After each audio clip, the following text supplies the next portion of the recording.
Good evening and welcome to the final table of the €750 80,000 guaranteed mystery bounty at Card Casino Bratislava. This will be our second final table of the Vamos Poker Tour. We had the opener, which I, Charlie Reid, final tabled myself. Didn't go to plan. You will be joined by myself and Jacob Topley for coverage throughout this final table. And we've got a 82 big blinds chip leader and a 7 big blinds short stack, average of around 30 big blinds, 35 big blinds. And here are payouts: 15,300 plus bounties for first, and 8 is guaranteed €1,370 plus bounties. So just waiting on Mr. Topley to join me here in the booth.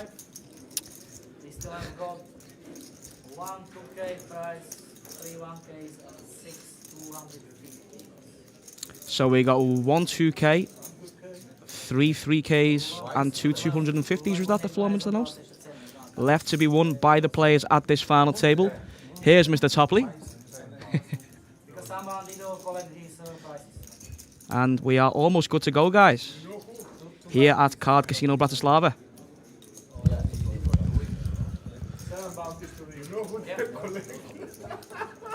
Okay, anyways, guys, can I have your attention, please? George, especially you at the moment. He's not allowed to be using your phone at the tables. I don't want to see them. If you want to be on your phone, you have to leave the table, go over there, and check your messages whatever you want to.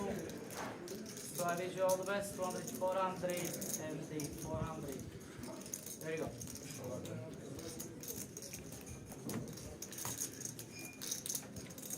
So the dealer's been given permission to start. Cards are in the air. We're ready to give our best coverage of this mystery bounty tournament. Here from Card Casino Bratislava.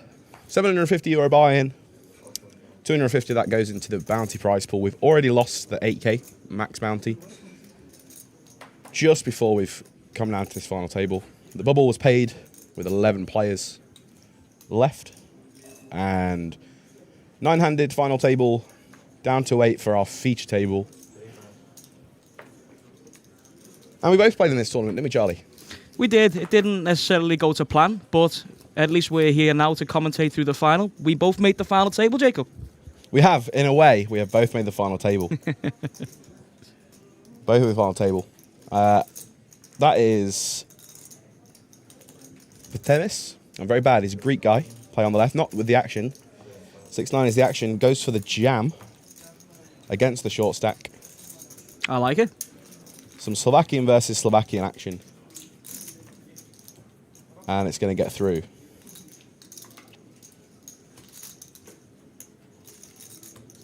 We've had an all-in on the first hand, so how long will this take? We could be at a winner before we know it.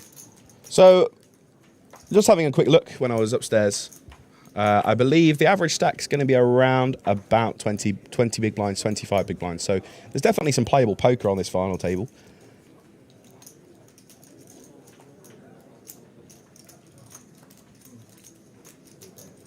And it shouldn't be too long before we start to see some action.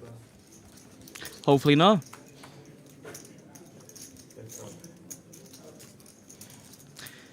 We're going to be getting an open here. Guess it opens. Just a limp. No, sorry, the pinks are worth 200,000, is that right? By the looks of things, they're worth 100,000. 100,000? 100,000, yeah.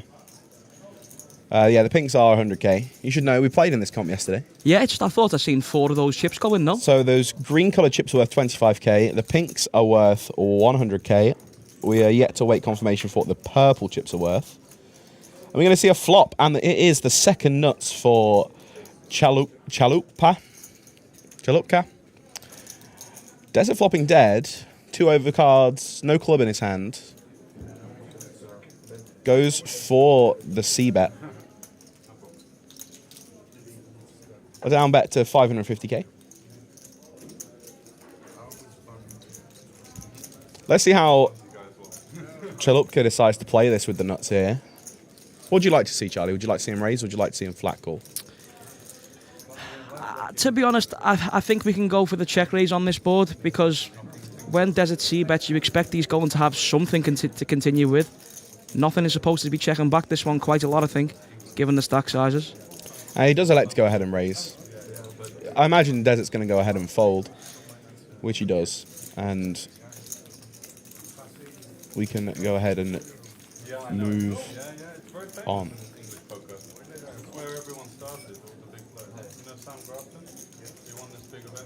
There is one Brit on this final table, rocking a very fine mustache, a very retro. It is, isn't it?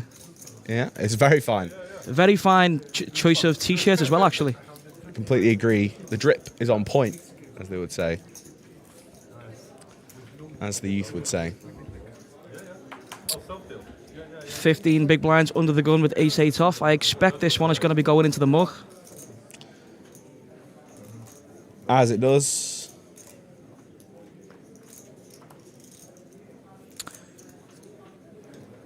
A beef eater duck there for Sanford, our Brit that we're rooting for.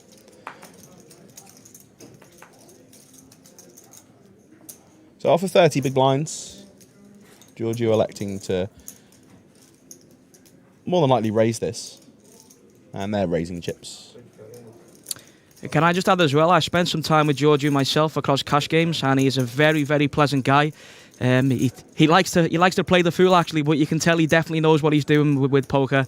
But that's just building his image. He's a good poker player from what I've seen of him, and he's also a very nice guy to be around. He really is. I shared a taxi with him yesterday back to the hotel, and interesting. He's a very nice guy. That's something I didn't know. Nice to have a chat with him. He's a Cypriot, as far as I'm aware. Lives in, I think he said he lived in Albania. I'm not 100% sure. Very nice guy. Chalupka in a bit of a decision. It was information he didn't want to give away. He told me he was from 3 different places when I first met him. So maybe then. That's interesting. Definitely a Cypriot. Oh, we found a hand in the big. And what does Giorgio do here with the bounties involved? It's fold. Folds. Let's the short stack take it.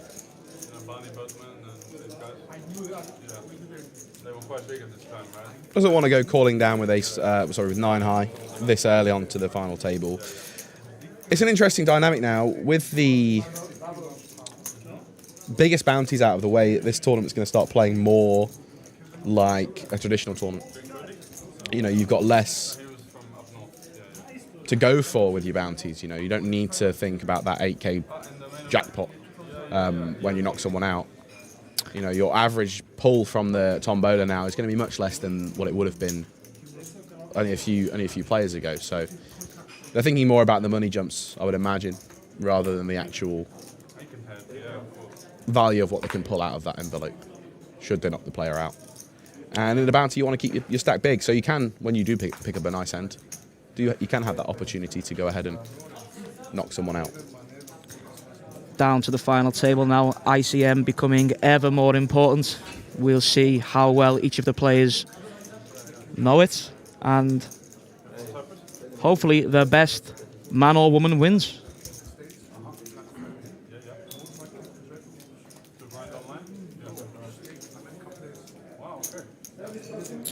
Raising from the cutoff with ace-9, and this is going to be a raise and take it for Palan.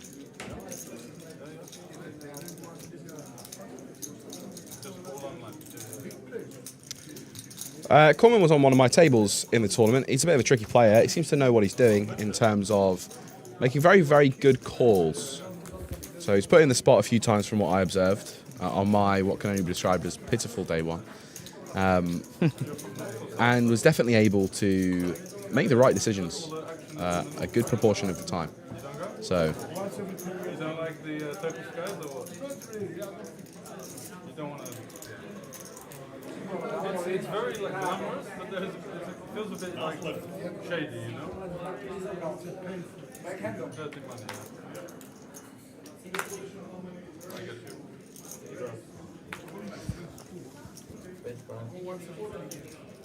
Yeah. That's the same island. Half an hour drive, right? Yeah? Yeah? You lost or what? Queen Jack off for Chalupka in the cutoff. Weighing up his options. Has gone for the jam off of his. The open jam, I like this. This puts each of the remaining players in the hand in a very tough spot here. Really, really targeting those medium stack sizes. Puts them in an awkward situation when you think about things like ICM. Just becomes so difficult for each individual player now. They have to consider the other stacks at the table, how much money they are losing by calling off their stack. Short stack's thinking about finding a better spot. Coleman lays down the ace-9. And the super short stack of Lombardi, in a bit of a dominated situation, only has... What's that? 5 big blinds? 6 big blinds?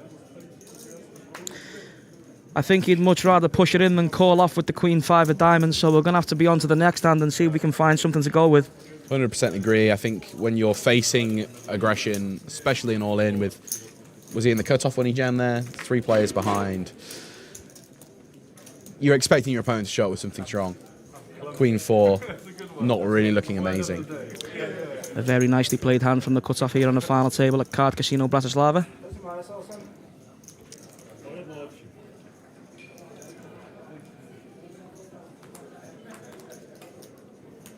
Hey, look at C4's stack. What the duck? What the duck? Looks like a beefeater rubber duck. A big fan of that. Big fan of that man. We'll go out and say hello, I'm sure, later on. Queen Jack from +1 this time, playing absolute heaps. Yeah, it's a substantial chip leader. Really wants to bully everyone, essentially. Pick up as many chips as he can. Keep the pressure high.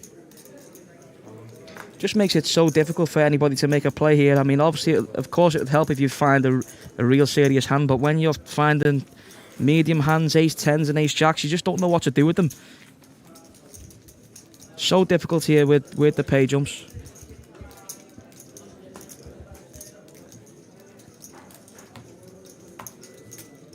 Woman is living in America now, but she's quite a big name, and still every Sunday he's playing on GG, and it's like, yeah, he is, but you're not supposed to, right? It's massive, you know, because you don't know what. Yeah, very smart. King 9 off under the gun this time. As a big stack, do we choose to open this one? I think we can open this one. I don't mind it, especially if your players are playing really tight because they're all worried about the short stacks. But stack preservation is the name of the game in a tournament, and 32 million can soon dwindle away if you're not careful.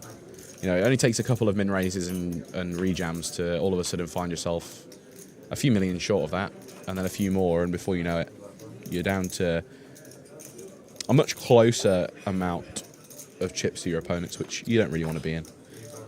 So we have a 2.3x from Palan from +1 with the King Jack off, playing 18 big blinds. I think this is one that we can just maybe open min. However, achieve the same thing in this scenario. I completely agree. The problem with raising 2.3 at this stage of a tournament when people are short is that when you get jammed on, or if you get jammed on, you're now risking more of your chips to then have to fold. Yeah, essentially, it just means we need to play fewer hands. The more we raise, the tighter we need to open, basically. So, nice to raise and take it there. And we peel jacks the next hand. Playing 20 big blinds. This is what you like to see after you've just opened a hand. Players at the table can think that you're starting to open wide, but we've peeled a top 5 hand here. Goes for the raise, which I quite like. Keeps that aggressive image up. I will add, Palan was running very hot on day one. Everything was going to plan. She even got me to fold queens pre-flop. Can you believe that, Jacob? You fold queens pre-flop. Queens pre-flop. How the tables could have turned. We will never know. But here we are to hopefully wish her all the way to the top of the final table. Very capable player. And we're going to be seeing a defend now from the big blind with 8-6. Playing absolute heaps. Can definitely put pressure on all the other stacks at the table. I don't think we're going to be seeing Desert fold too many of his big blinds, but he does elect to just fold this one, interestingly. I think 8-6 off versus an under the gun open is definitely on the wider side of a defend. Under the gun ranges are obviously super tight when there's big money jumps involved, and you can pick your spots. There's always good spots. It's always better to be the aggressor rather than the passive actor. 100%. And out of position. The problem with 8-6 off is that you're just going to find yourself having to check fold a lot of flops. Or get sticky with a really marginal hand. So I don't blame him for folding. And this time, Chelupka finds a handy jam with this before, not from under the gun though. Queen Jack off seems like a tight fold. Even though we're under the gun player playing 40 blinds, I think we can open this one. Interesting. Lombardi really struggling to find hands. Down to 4 big blinds. He's going to go with his suited 9 high. He's going to wait.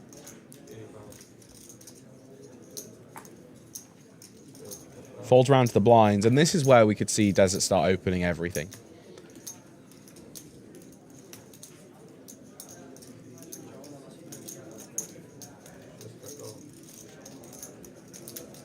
And Palom finds it in the big, and I'm pretty sure this is going to be an easy all in here.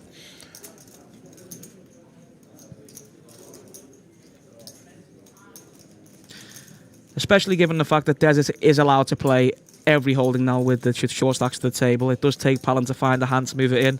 This time she has. Well, you say that, but again, ICM is a huge factor. You've got a 4 big blind stack around. You've got a whole bunch of shorter stacks than yourself. Jamming here is definitely not a bad move. But if you get stacked here, you're now risking 2 or 3 money jumps. Does elect to raise it up. Much more conservative option. Definitely an option that I prefer.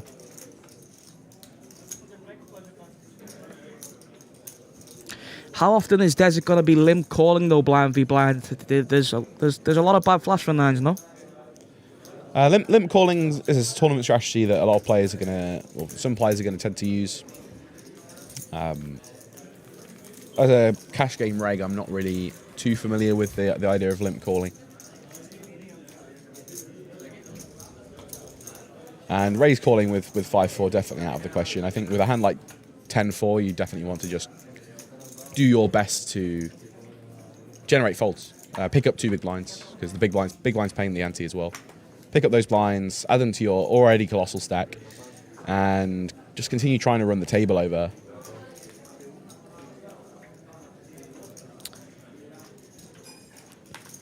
Still struggling to pick up a hand, but 4 big blinds a jack looks pretty good when you're on 4 big blinds. Does. Maybe not jack 4 off. There's a premium for our Cypriot friend, Giorgio. We do have a strong holding here, but we've got one of the chip leaders to our direct left. Or is he the chip? I think he is the chip leader, isn't he?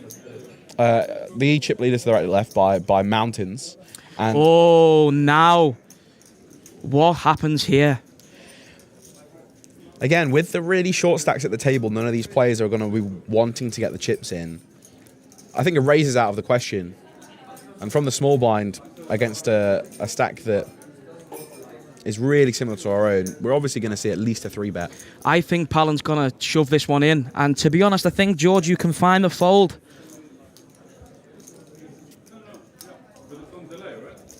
How often? Just going for the raise off of 20 bigs, which I agree with. Again, the problem with... Interesting 3-bet size out of position. The problem with jamming is if you want to jam with some bluffs as well, then you just get snapped off when your opponent's really good. You know, if you put the raise out there, you have the ability to make some 3-bet bluffs and then fold.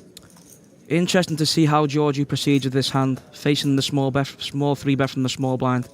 Exactly, and you might find yourself in this situation where you decide to call and you're completely dominated. Or Giorgio might even decide to move in which case Palom can call it off with the ace-king.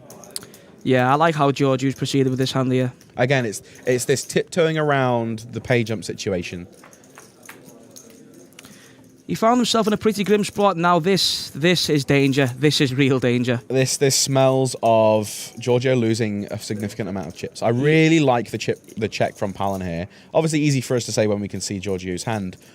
But if you think about the things that Palin's going to be raising with from the small blind, things like queens, things like jacks, tens, it's not the nicest board for her entire range. Yeah, I also really like the check back in this spot as well, because a lot of the time Palin's going to show with queens, jacks, and also given the fact that she has range advantage going into this hand, I'm not too sure how much ace-queen merits from betting this flop. Yeah, both very, very well played from both players in this hand so far. What size does 2.5 million? It's a very big bet. Huge bet on the turn. This is going to be serious trouble now for Giorgio. I don't think we're going to be folding to one bet ever. And the question is, do we get a river to slow things down, or are we going to lose more chips potentially? Well, we had this rainbow flop and the flush draw picking up on the turn. Let's just note as well how Giorgio does hold the ace of spades. Good seat drop.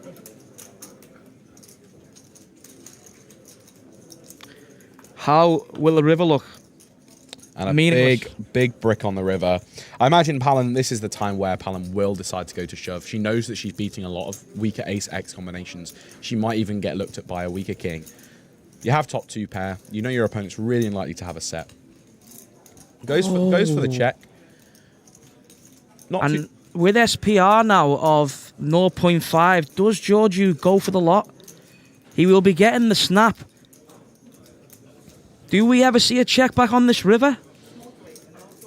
What hand does Palin have to call with after taking this interesting line? let's listen to what Giorgio has to say here. He's talking now. It looks like he's going to be checking back the river. Potentially some missed value here if Giorgio chooses to showdown.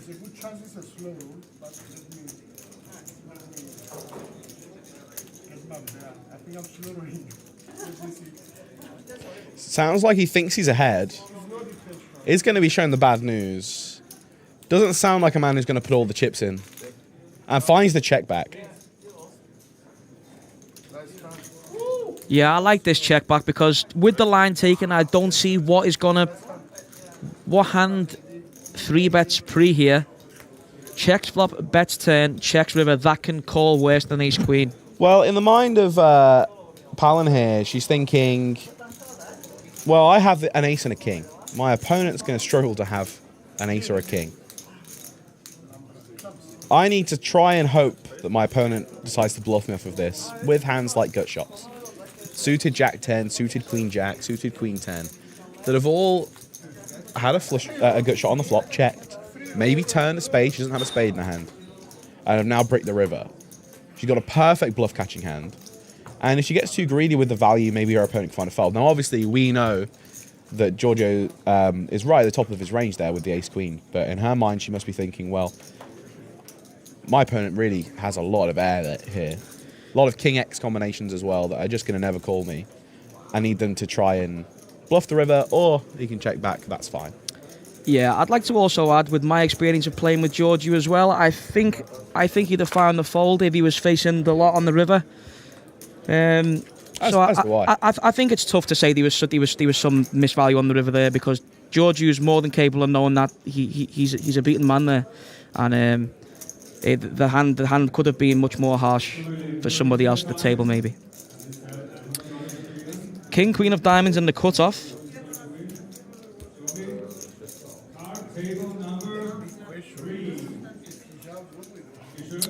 Ace-8 off on the button, electing to call.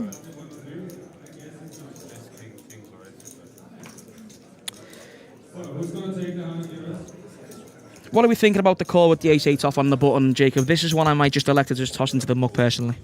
I'm not a tournament reg. I've not studied a lot of these spots like I'm sure these players have. From what my understanding is you don't want to play big pots against the chip leader when you've got a significant stack yourself. You want to keep them nice and small. You also like to play them in position. And so when you've got this ace-8 offsuit, you get a lot of potential just to take your showdown value with the ace, the ace high, and obviously get yourself to Look the at river. this for a flop. And absolute action. Top pair for Palin. The nuts for Desert with the redraw to the coconuts.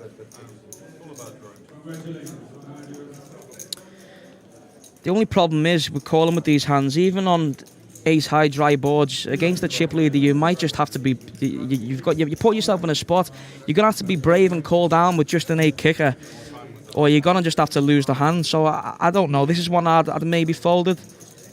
I think Palin's a good enough player to know where she's at post flop, to understand that she can't call 3 barrels against the chip leader, even if he is up to something. You know, you look in your hand, you've got no diamonds. Your 8 is like unblocking a lot of straights, a lot of 2-pair combinations, and I believe in her ability to make the laydown with this hand. If not on this street, definitely on the river. Unless we see some kind of crazy action card. Yeah, using passive action pre-flop, I think this is a turn that we want to be folding, just given the ranges. We're going to be facing the river bet a very high percentage of the time, and we now only have a bluff catcher in a spot where the chip leader is going to be bluffing more than not, no? More often than not, and that's not the nicest river for Palin there. Chopping with a lot of ace-x. Diamonds miss. Although, obviously, the king of diamonds now made runner-runner trips. Again, I'm confident in Palin's ability to find the laydown here. Against the triple barrel. Now, what size does Desert choose to go for here? Because this is a river that he's always going to be betting.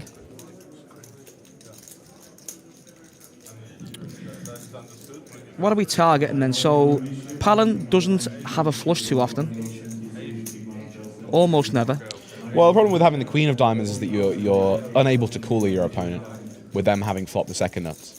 So you can't go too big. And queen x of diamonds is probably going to be check raising the flop a lot of the time as well. Exactly. Raising the flop shot. I like a little over half pot. It really puts ace-x combinations that we unblock in a really tough situation. It's going to put straights that we do block in a tough situation. And worse, king x. A lot of suited kings will flat the button. Some of the things like king 10 and king queen. Obviously, we have king queen ourselves, but they exist still. And really tough situation to put them in. I'm really hoping Palin folds this one.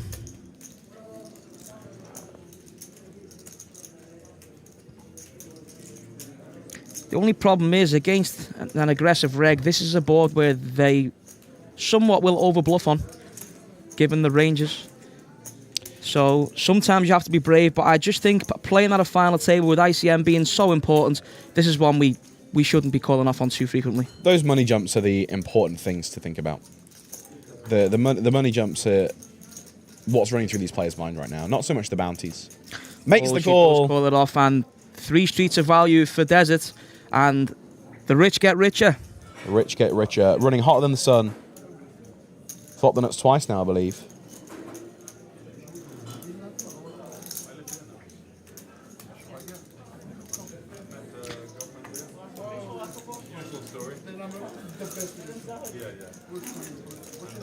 Yeah, I think Palin will be a little bit disappointed at herself, maybe watching that one back. So an update on the chip counts. Lombardi really struggling off of a 5 big blind stack. Desert, by far and away the chip leader, nearly 100 big blinds. Huge chip lead. Coleman looking shallow, so is Andreas. Giorgio hovering around the middle with 16 big blinds, definitely playable. But a few shorties out there, and again, that's what's going to be running through these players' mind, right? It's that I don't need to throw away all these chips.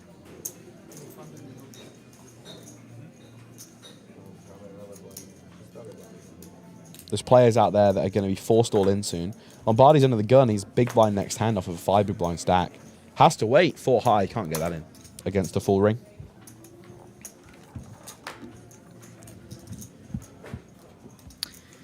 Jack 7 off, playing 100 big blinds in the hijack.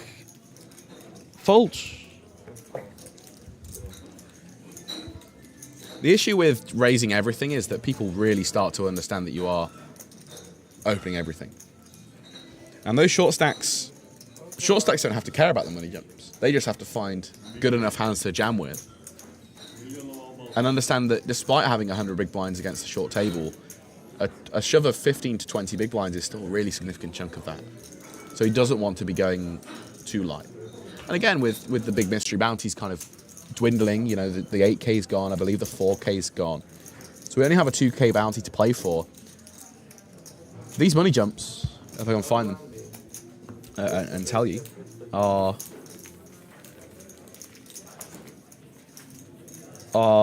500 euros for the first jump. So 500 euros when the bounty that you're going to collect is, what, on average of 700 euros?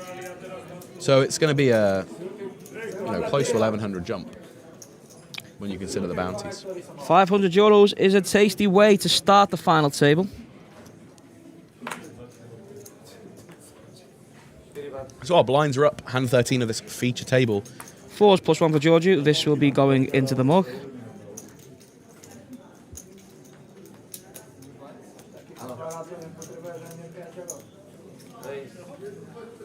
Applying the pressure, twisting the screws. Desert. And now, with a 30 big blind stack, I believe they were the words all in. Surely not. I think this is way too much to jam. I'd be very surprised if Chilupka did anything but call in this spot. Finds the flat.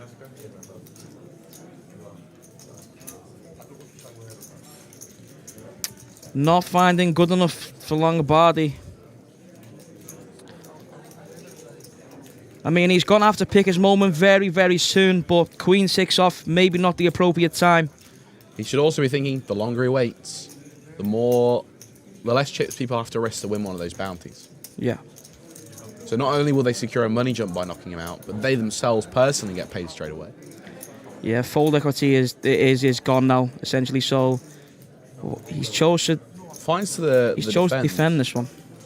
I think this is probably frustration. Lombardi's been running really poorly on this final table so far. Obviously not many hands, but poor enough, and leaving himself with just over a big blind behind. You know, half of starting stack on a final table is not very nice. I admire the optimism of the we'll call, hit flop and get it in idea, but unfortunately it might not work out for him. Unless Chilupka gets out of the way, in which case he might score the doublet. Well, Lombardi did manage to flop a pair at least. A pair of 9s. A pair of 9. Well, everyone flops a pair of 9s, Charlie. You caught me out there for a second. Had my pants down. I guess now Chilupka's gonna just decide to get rid of the ace-high. I'd be surprised if he does. It's such a dry board, but there we go. He does find the laydown, and now actually Lombardi's the slight favourite here. The open-ender of Desert versus the Queen. Has he called off? High. He's called off, and what a call! Well, you can't fold, can you? You've got to put 650 in to win 5 million. Pretty much. You know, it's the full quadruple up. Does he survive with the Queen 6? And there's the Queen. Only a 10 or a 5, and he's doubled. He's trebled. Found the quadruple, I think. Quadrupled. Quadruple up. And all of a sudden, back alive at this final table is Lombardi. Lombardi's peel from the big blind has worked in his favour.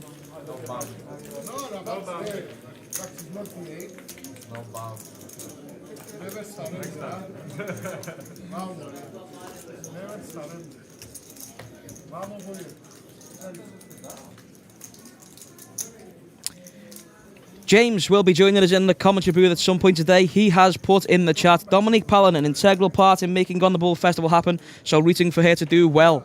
Yes, the On The Bubble Festival happened recently. It's something we were all part of, and is actually why we came to Slovakia.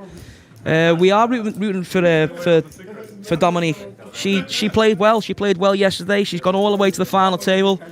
So, yeah, thanks for everything, Dominique, and go all the way.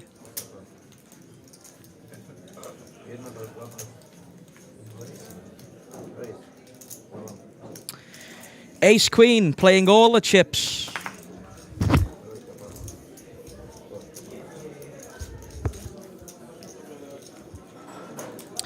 And I'm sure Desert's going to be fairly satisfied with how this final table has started. You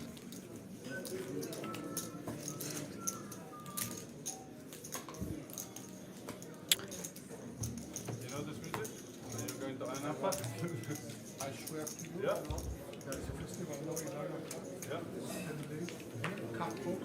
Carl Cox. Wow, he's my favorite. His boiler rooms on YouTube. A pretty cool face covering by the guy in C2, if you don't mind me saying. Batman!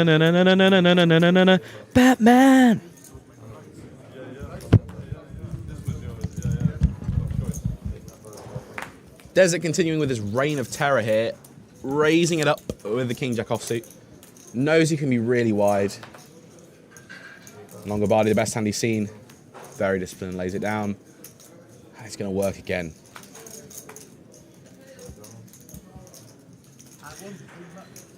Giorgio going to be moving all in with the 8-2 off. Just kidding.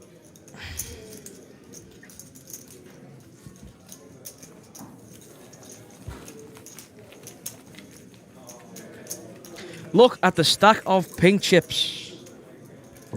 The plural, the stacks of pink chips, a real mountain. Mountain for everyone to climb and look up to. Mountains of mountains. Everest.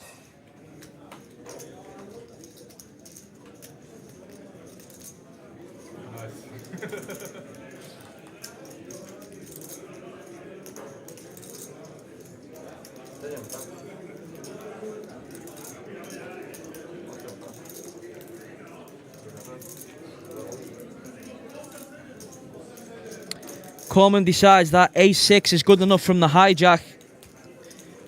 And now cuts off as King Queen. Lombardi is the best hand he's seen all day and lets it go. That was for a bounty as well. Nice lay down.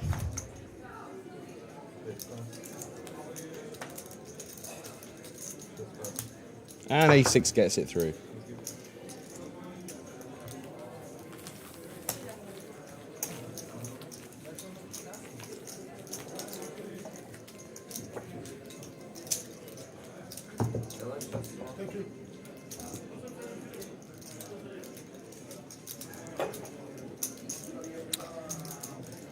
Peter Crow has said he's drawing deader than Charlie's aftershave. How's it going, Peter?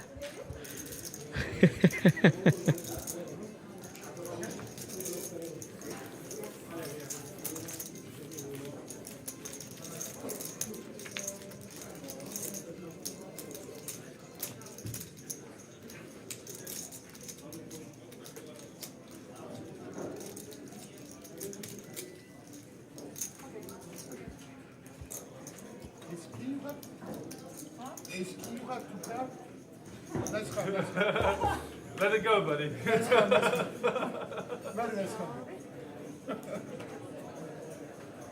a shot very good. Let's pass already, my friend. What? Yeah. I know. No history.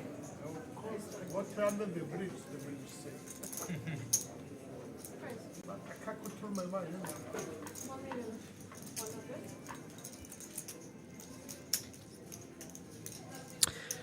Nines under the gun. 500,000 to call. A 2.2x open. This is what we like to see. Playing 30 big blinds.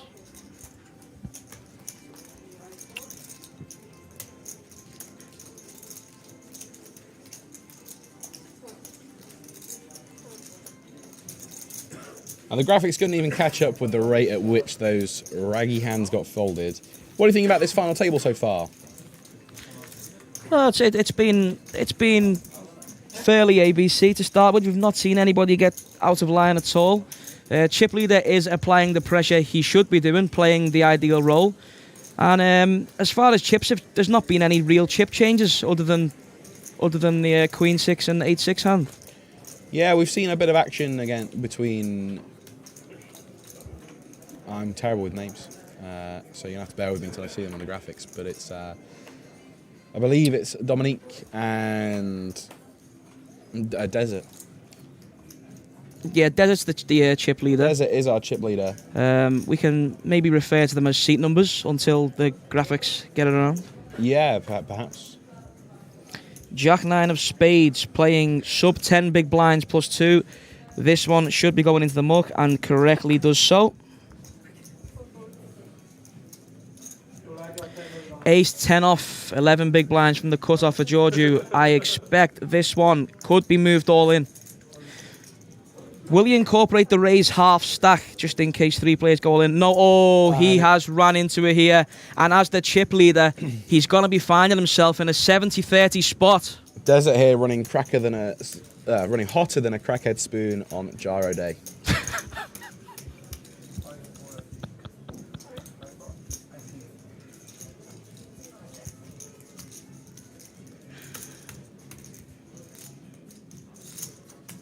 $7,000 miles from Hollywood here. How long do you think he tanks before he? He's got to be moving in the 1 chip. He's not going to be. He's not going to be isolating here. We want to try and bring in anybody we can. We've got Pocket Kings. Goes for the flat with the Cowboys, and we're going to be heads up. Giorgio lays it down. On the backs they go, and Giorgio is going to be really desperate for that ace. I believe with 1 king left in the deck as well. We're going to go for the curse of the commentator. Any king, queen, jack flops, Jacob? Well, the 10 brings some help for Giorgio. And there looks like an error on the graphics, as far as I'm aware. Yeah, with...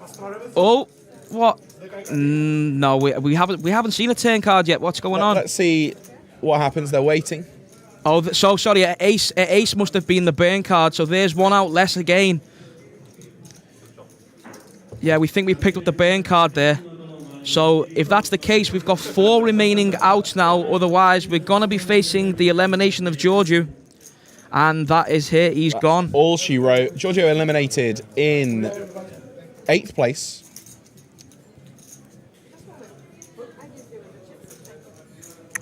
A profitable start to Giorgio's Vamos Poker Tour. And I'm sure we'll be seeing much more of him in the remainder of the week. Well played, Giorgio.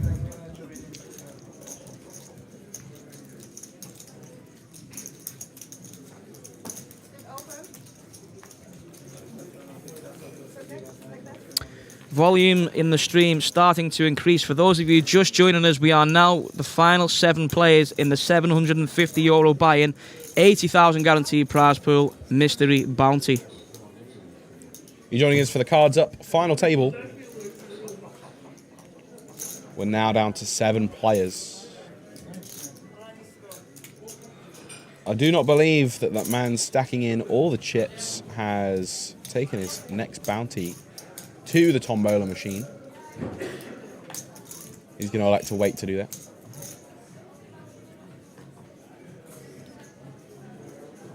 Vamos!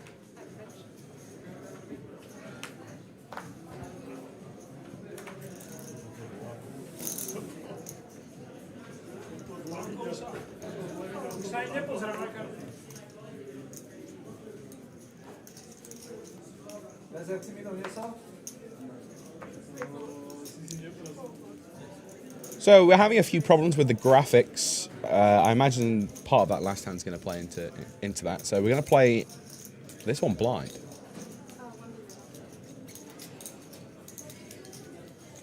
Dominique deciding, finding the fold.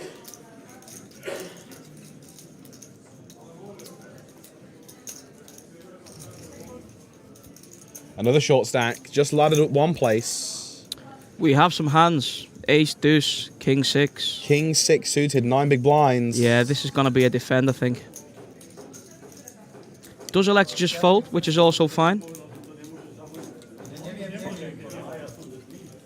Wanting to conserve the remainder of the chips for a better spot to hopefully move them all in at once.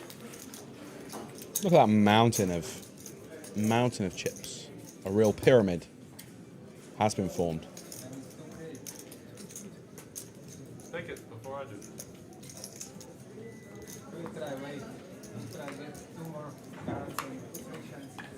Bam, bam, bam. Please.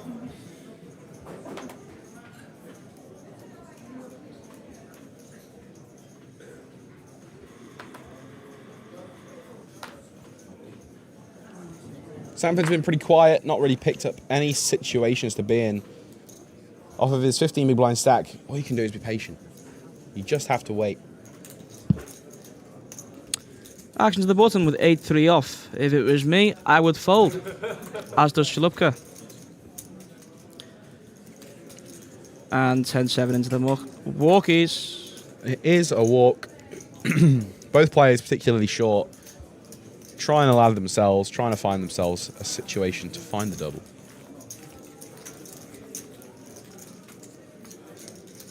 An updated chip count. Desert still Look at that. on 100 big blinds. Sanford on 30 big blinds. Second in chips. The 30 big blind stack is normally massive, but in comparison to Desert, obviously not. Giorgio eliminated an 8th. Andreas on now our short stack with 7 big blinds. Lombardi on 8 big blinds. So with a 7 big blind stack, 9 big blind, and 11 big blind stack, I imagine Desert will be hoping that they hold on to their chips a little longer, allows him more chance, more time to put pressure on the rest of the table. So Desert again finding that pressure. Undergun +1, 7-handed. Really putting pressure on the short stacks. My question to you is, if he gets jammed on by one of these short stacks, will he just call it off? I mean, he's got that much of a chip lead in this spot. I think he's allowed to flick it in and gamble for the bounty, as I'm sure he will be doing. Yeah, exactly. This is a mystery bounty tournament. We know that we've lost our big prize. We've lost 8k. We know our second place mystery bounty of 4k is gone from the tombola. For those of you who don't know how mystery bounty works, every time you knock someone out, you are given a token which lets you go to a tombola machine. Basically a drum filled with envelopes. You can select one at random, you pull one out, and inside it tells you how much you've been awarded for eliminating that player. It's completely random. You pull out your envelope, it seals your fate, and you go to the cash desk with a voucher for the payouts. At the start of today, there was an 8,000 euro top prize. There was a 4,000 second place prize. There were a few 2k prizes, a few 1ks, a few 500s, and a few 250 euros.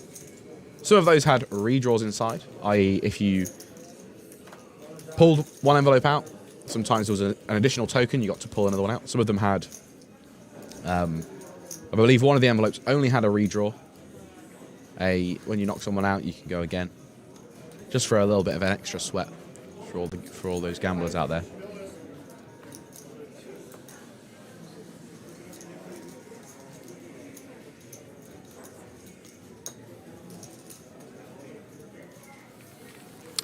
As well as the bounties, me and Jacob were feeling pretty generous. We decided to add 750 euros each to the prize pool. Isn't that right, Jacob?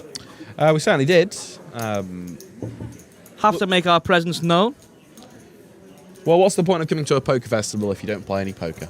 There you go.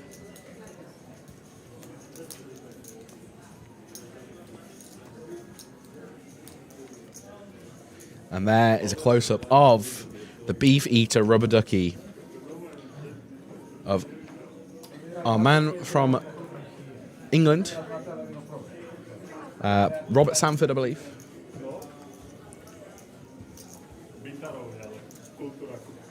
Slowly losing chips. He came into this final table second. Still is second in chips. However, has not really found any situations to get himself into. But you're always kind of handcuffed as that second and third biggest stacks when you've got anyone with a bigger stack than you. And particularly when you've got these shorter stacks at the table. You have to wait and be patient for Lombardi to let himself find a situation he has to go all in. Like the Queen 6 hand. Could have very easily gone Sanford's way. Desert is loving life now as well. He's taking walks, and I suspect he'll be taking much more of those as this final table progresses. Now at this stage of the tournament, Jacob, this is where you start to believe this is my day. I'm sure he's been feeling that all day. Imagine to get such a large stack size, not only you have to be playing well, of course, but the cards are also going to be going in your favour, which always gives you a nice warm feeling inside as a player. You just feel invincible. You feel like you get dealt ace-king, and not only do you get dealt ace-king, which is such a premium holding, but you also feel like you're going to smash the flop as well. And now we are going to be seeing... Here we go. Two of our Slovakian short stacks have gone all in. Sanford praying for luck, unlikely to find the defend. Desert. Does he go for the 2 bounties here? He's asking for the count. I don't know. It is 5 million for him to call out of 48 million. 10% of his stack to knock 2 players out. Well, there was a 7 big blind shove, a sub 11 big blind shove. I think Desert can come in with the call here. King Jack offsuit, dominated a lot. You're in a really tough situation a lot of the time. You need a lot of help. However, there's 2 mystery bounties up for grabs and 2 ladders should you knock one of the players out. You know, someone's going home. Being able to More than see the likely. cards here, Desert playing as 30% for 2 knockouts. Obviously, Does he won't call. know that. He won't know that. Well, I mean, he's probably a really good player, but I don't think he can see 7s and ace queen. If he did, he would already have a chip in by now. Just working out how, with the bounties in play, I suppose, and the ladders and the money jumps, he's just working out how much of the time he needs to win this. Is it worth the gamble? When you've got so many chips in front of you, this isn't a significant amount of chips. 5 million. You know, if this was heads up, for example, if Coleman had just shoved from a hijack into Desert's small blind, he'd more than likely try and peel it off. He looks like he's not liking it. This is so close. It'd be interesting to know what the calling range was here.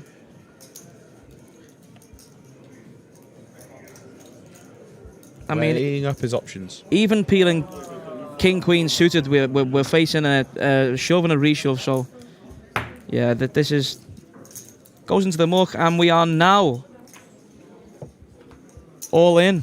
Andreas at risk with the best of it. It is a coin flip. Slovakia v Slovakia. No, come on. It's not all this.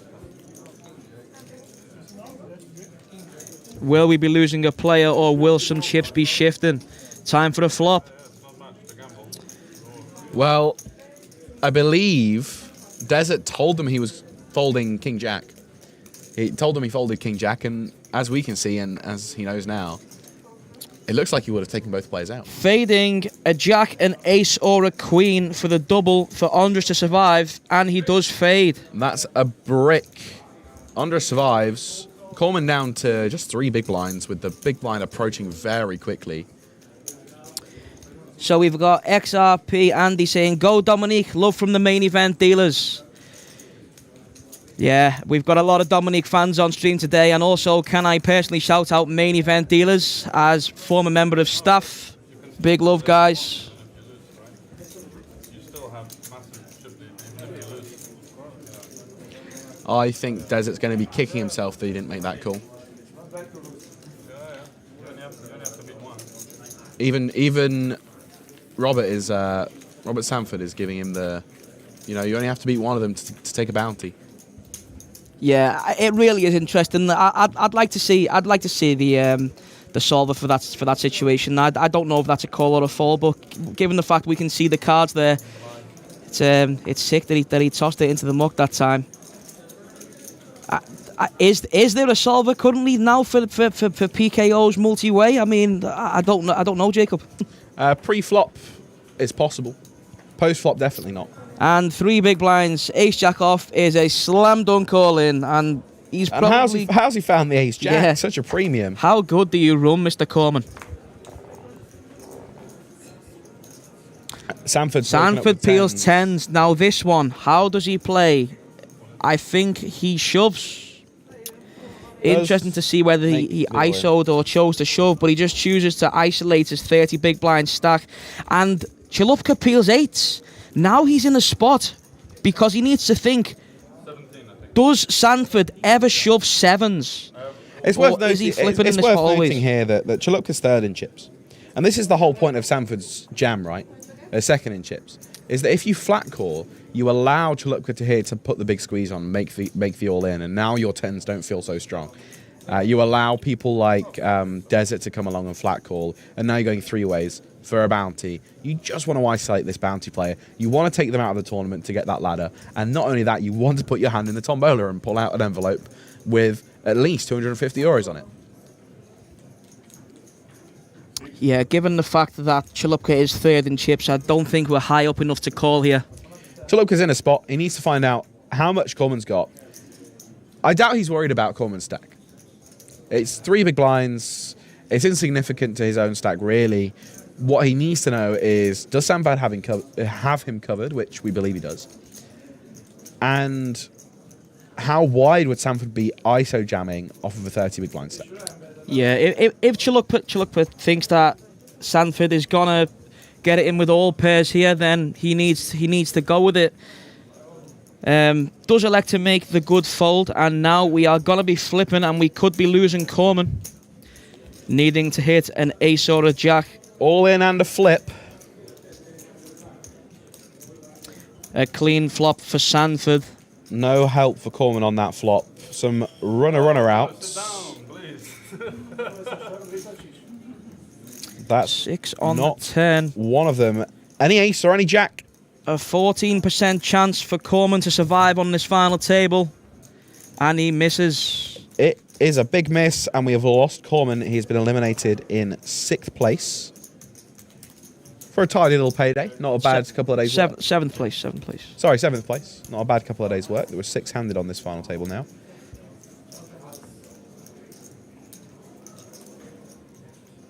Well played, Mr. Coleman. And then there were 6. So our updated chip counts and some payouts. So Giorgio eliminated 8th place, our Cypriot, with 1.3k euros. Coleman's managed to ladder himself up 1.8k euros. Lombardi still hanging in there. He was down really short, but has just been, fortunately for him, I think, not finding any hands. We've got Palin on 12, Andreas on 17, Chalupka on 28, Sanford laddering up a little bit, or chipping up a bit, to 36, and that's Desert there. I think you can tell who Desert is with the amount of chips piled up in front of him. Close to 100 big blinds.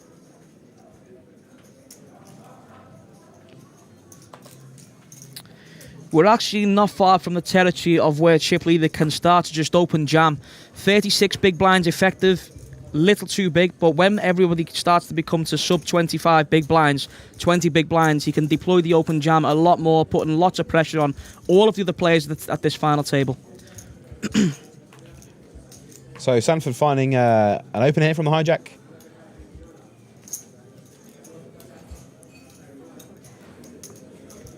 That one gets through. This is Card Casino Bratislava. A fine casino on the border between Austria and Slovakia. In Bratislava, near the airport as well. We're here doing me and myself and Charlie are providing the English commentary for the Vamos Poker Tour, hosted here at Card Casino Bratislava. You're being much nicer to me than what James was. I think English would be the last word he'd use to describe me. Jake. You're supposed to say you don't understand. Well, I'm pretending that I do. A suited ace for Desert. Does it get any better? What does he choose to do? Well, folding's out of the question, I think, when you just have the table dominated so much. And Chalupka's picked up the stack. This is going to be one of the hands that we're going to be 3-bet getting it in. Interesting to see what goes down here. I expect once Desert 3-bet, he's just going to fold. But again, if he thinks that Chalupka is going to have any bluffs in this spot, given the fact that Desert's going to be opening a lot of hands, is Desert the type of player to deploy a 4-bet bluff shove? I think it's a lot to risk at this stage of a final table. And I don't know necessarily how much of a winning play that is. I agree with you, Charlie. Desert doesn't want to risk it. He's got his suited ace. Arguably, he can call the 3-bet from out of position, should we see one. Interestingly, Giorgio might just decide to jam. Yeah, I think... Yeah, he's jammed. All in. To be honest, I think this high up in the range, I'd like to see a 3-bet, but the only problem is he can face 4-bet shoves against pairs, and then essentially he's flipping for the lot, and with ICM, it's just big in ICM value, Jacob. You want to just win the pot. So he does. You know, just get rid of everyone else. Take the chips, scoop the chips in, move on to the next one. Especially if he doesn't feel comfortable playing out of position. I mean, we've not really seen too much in the way of post-flop play at the minute in this event, but the way that Desert played his King Queen of Diamonds hand when he flopped the nuts, it was very well. Got paid as well, so his image is definitely there for bluffing. And I think maybe if you're a player that's not so comfortable playing a flop even in position against an opponent, there's no harm in saying that. You know, there's no issue in being honest with yourself and saying, you know what, I'm perhaps not as skilled as my opponent here post flop, and so I'm just going to take the equity of my hand. You know, I've got ace king. Let's run it.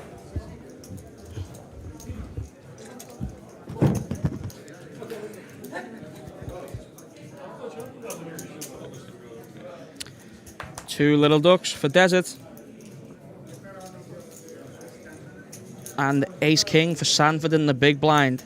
You know what? We just had a very similar situation the very last hand. However, I believe Sanford is second in chips by almost a significant margin now. Sanford playing 35 bigs. I just feel like this is just too much to jam facing under the gun. We're probably going to be seeing a 3-bet here. Even just a flat call isn't out of the question. We do see a raise.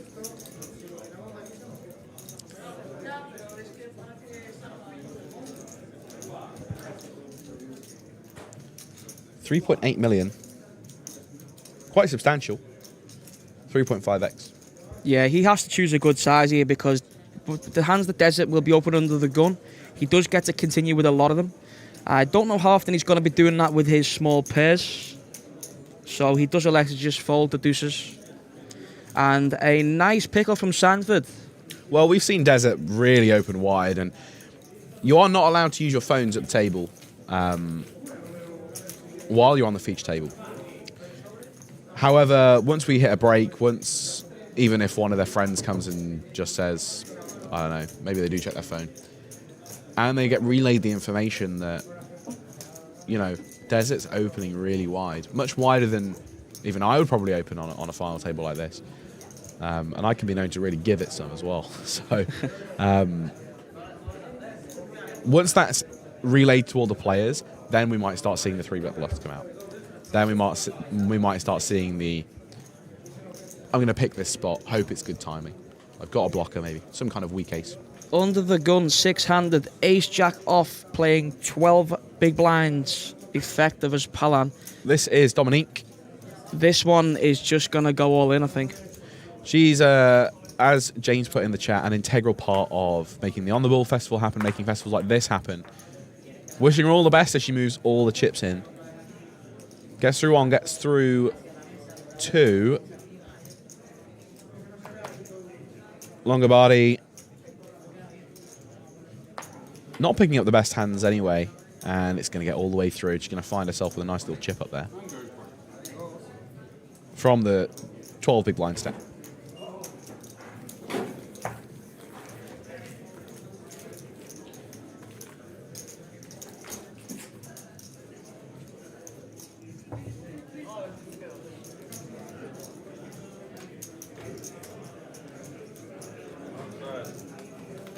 So, George's going to open his bounty.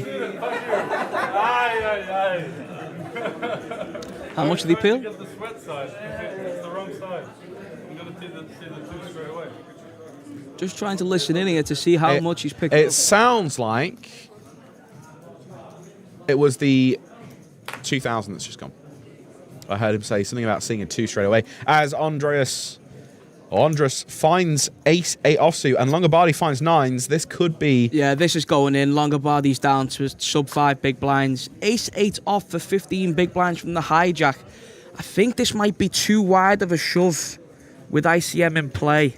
Well, sometimes, you know, you've been pretty card dead and you just look down at an ace and think, this is my time. And Desert now, with a little decision to make, ace-9 offsuit.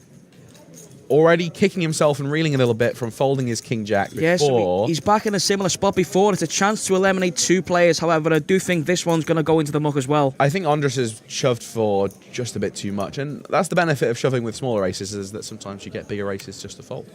Yeah, and in theory Another as well, ace. Yeah. Andreas really drawing very thin against 9s now. Palan's never calling off. The problem as chip leader is he's, in theory, is not expecting much worse ace-x to open shove for 15 big blinds. However, in this scenario, it did. Palan lays it down. And they're going to go on the backs. To the flop, ace-8 versus 9s. We have Lombardi at risk, but in very good shape. Usually a 70-30. However, we did see a couple of aces and eights folded. 2 aces gone, 1 8 gone. Very slim for Andreas to find his overs. Hoping for a clean flop. 8 There is high the flop. 8. Okay, something. Now Andreas leading, running clubs. We can confirm there's 1 ace and 1 8 left in this deck. A clean 10. 4 is no help. No hope for runners, so only an ace or an 8 to eliminate Lombardi, and Lombardi holds. Lombardi finds the double. Andreas loses a significant portion of his stack there. And moves down to a very similar stack size to Lombardi of just 10 or 11 big blinds. So Harry Chapman says, hi, hello. XRP Andy has said, can I get a higher? Do you mean a higher? There you go, sir, just for you. Interested in the chat box how Charlie Reed has commented, even though I've not commented. Who's better, me or Peter? Well, actually, my dad is signed into my YouTube channel at home, so that'll be me dad on my account there. So, John Reed, may I alter that one? John Reed says, who's better, me or Peter? Dad, you need to study, I believe. Hi, Dad. I miss you.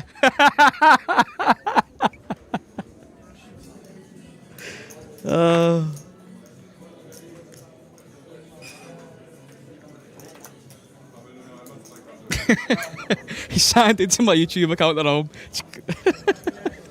I thought it was you when I saw it. No. I thought you'd been sat there on your phone, putting your little thing in. Yeah, just looking for some hope. Oh, much love, Peter. I'm glad you liked my little one-liner there.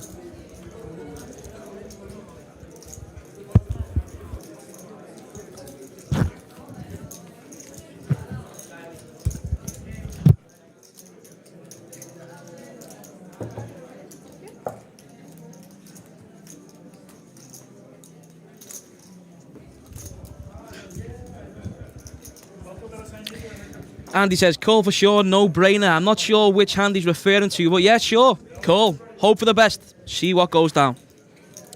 Well, it'll be the hand that you're watching back there. Thomas said, nice to hear Jamie Carragher on the commentary. Big get for CC. CC? Card Casino. Yeah, of course.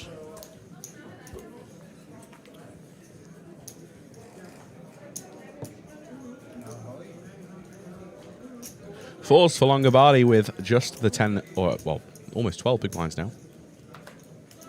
Under the gun. When you're running so card dead, you look down at those small pocket pairs and they feel so good, but you know you don't really want to go crazy with them. We are playing six-handed, 12 big blinds. I think this is a fold, but it'll be interesting to see what Lombardi chooses to do, and we don't yet know the holdings of the other players. Does elect to say all in, and now we just don't want to hear the words call.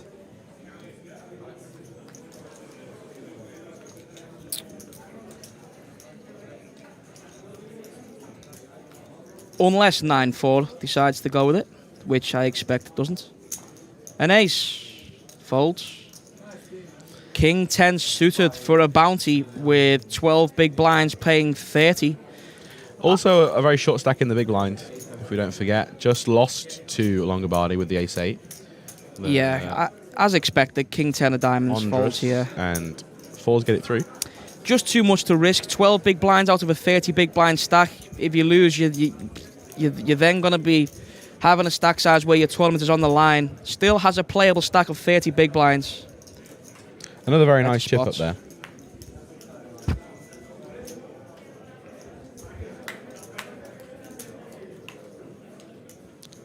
As we get a close-up of the mountain. Peter Crow says, obviously me. No, Peter, my dad's referring to my uncle Peter. There's an ongoing discussion at home who's the better player, but that's something we'll save for a different date. And the correct answer is whoever puts the most work in.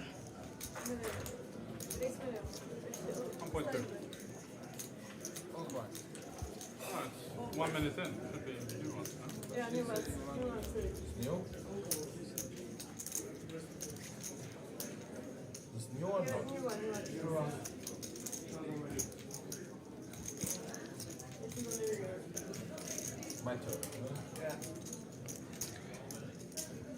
Desert still trying to run the table over. Going to get this one through as well.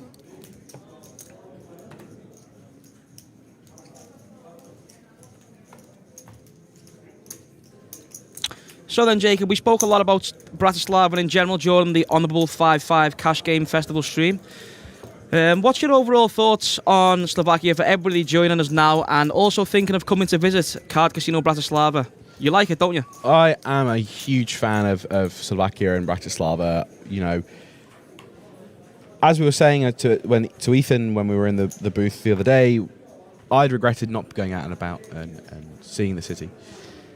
So the morning after the stream and the day after the stream, we went to go and explore. Went and had a nice dinner at a restaurant. You know, went and had a good walk around, and my opinion of the city's increased even more. You know, really big fan. As Lombardi picks up a better race than Desert's Under the Gun Open. Yeah, playing 11 big blinds against the chip leaders open. Under the Gun Open, we can disregard this when we look down at a hand as strong as Ace Queen. This one's going to go in, and I expect Desert will be doing nothing but folding.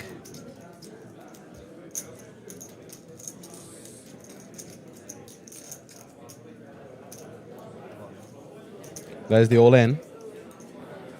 Snap fold from Sanford with the threes. And Desert has to decide whether, for 10 big blinds, his kicker is good enough. I don't think this one can ever be a call because we're always going to be playing at 30% here. With the bounty involved, we don't actually need to be in as good a shape as usual. However, I just think we're playing as 30% here, and for 6 million chips, we just don't need to. There's much better spots. Well, also, if Desert understands that Sanford did pull that 2k bounty out, that value of the knockout's gone down even more, so he really doesn't need to be finding these spots. He can just let it go. Has a look. Yeah, it has to go into the muck because Lombardi in theory doesn't get to shove King Queen either against an Under the Gun Open. So, like I say, we're going to be 30% there almost always, and 6 million chips are better conserved while we have 6 players remaining at this final table in Card Casino Bratislava in the €750 buy-in, 80k guarantee mystery bounty of the Vamos Poker Tour. Ace Queen again, this time in form of diamonds for Palin Under the Gun. Playing 12 big blinds, we are going to be hearing the words, oh no, we're playing 10 big blinds now, blinds have gone up. Blinds this one is going to be a triangle, all in. Good luck, Dominique. Good luck, Dominique. Really rooting for her as Ace-10. Chalukva picks up, has to lay it down. Andreas finds the fold. Lombardi will find the fold.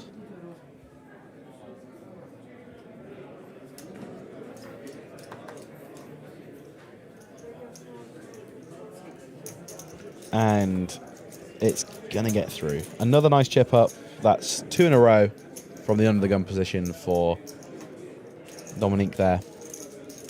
Playing out of seat 7.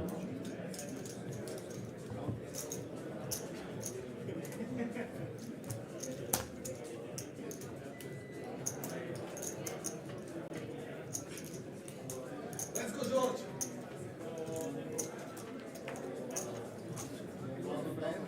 Apparently.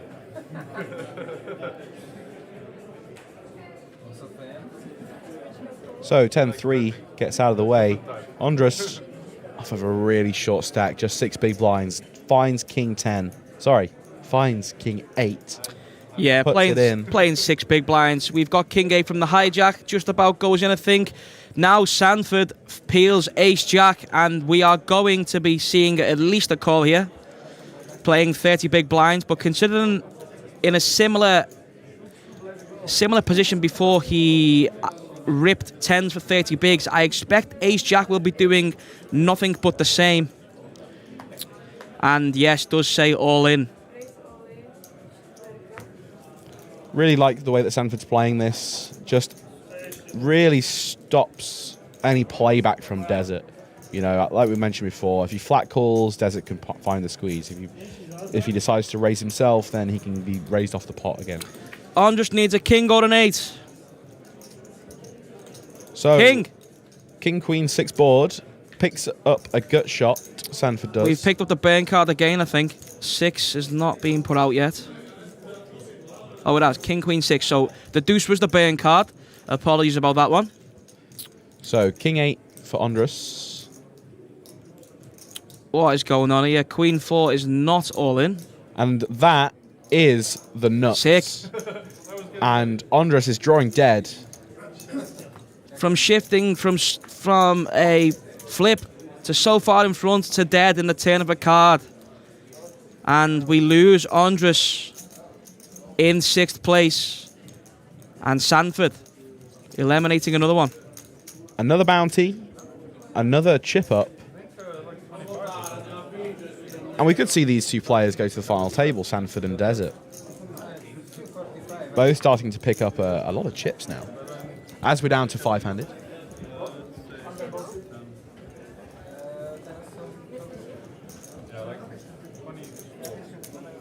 So, we've got some updated chip counts. Palin now our shortest stack off of a 10 big blind stack. Lombardi, after winning the double up with his pocket 7s, I believe it was, to 13 big blinds.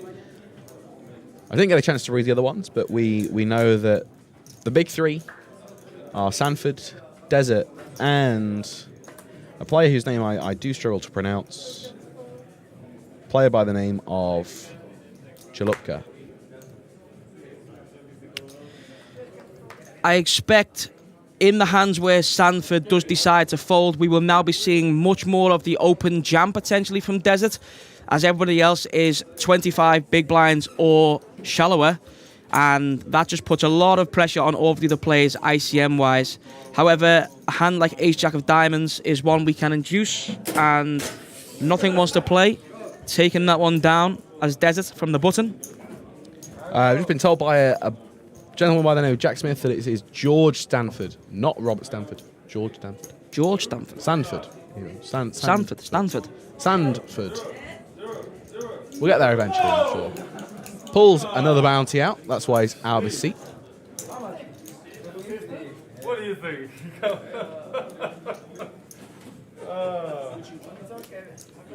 As we just try and confirm what bounty he's got, he's going to look down and find 3s in a second.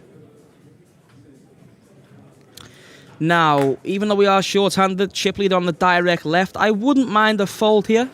Yes. And an ace for Desert. This is just another one. We're opening 100% of the time here, and he's played absolutely. He's played the role of the chip leader at this final table, shall we say? And King Queen off in the big blind, playing 12 big blinds. Cut off open from the chip leader. This one is safe to go all in, I think. But will Lombardi elect to defend? I think he announces all in here. Well, Lombardi, don't forget, decided to make the call himself with Queen 6 when he just had 2.5 big blinds. Yeah, in that instance, though, his fold equity is gone. He does still have fold equity here in this spot, and does elect to say all in. And Desert again, I don't think he can call. Put in a really tough situation. Looks down, shows his ace, unless he shows his 6, but that's not normally what players do when they elect to show 1. Yeah, that's another instance of cut off open as the chip leader, big blind shoves. We are never going to be in a dominating spot, so elects to just get rid of the ace-6. And so far, like I say, the chip leader has played the role of the chip leader as well as you can do. So a great start to the final table there from Desert. And with 5 players remaining,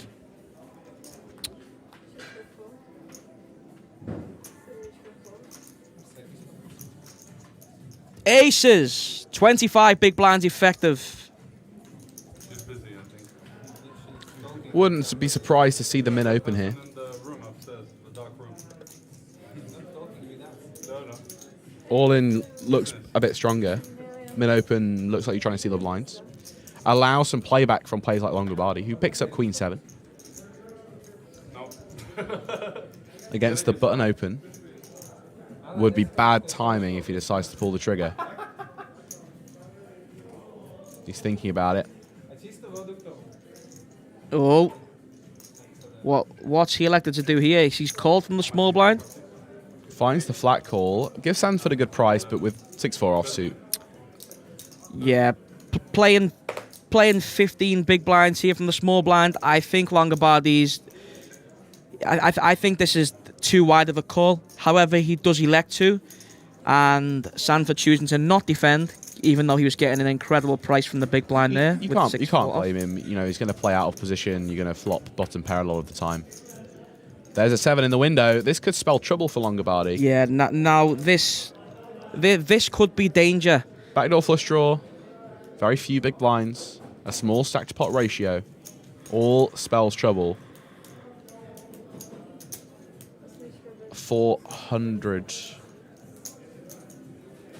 850,000 is the size. A very small underbet.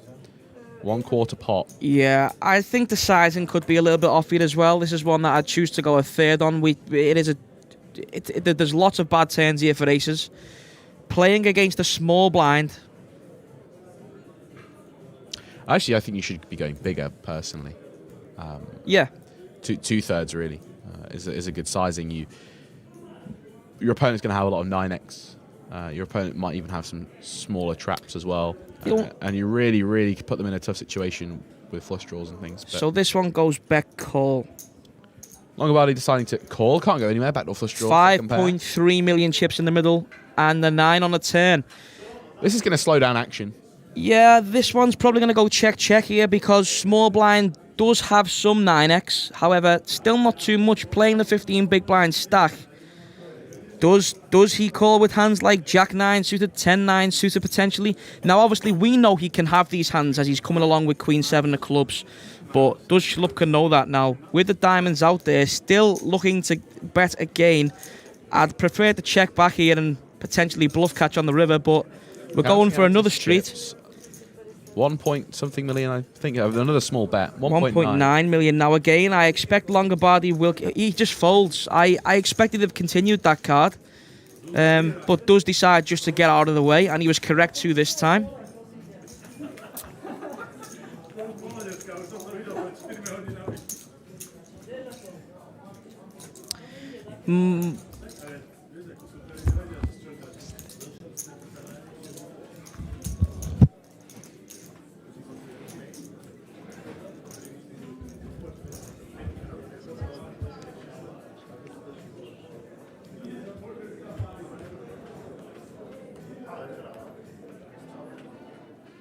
So Palin was 3 for 3 for under the gun jams, but doesn't find one that she can make a move with.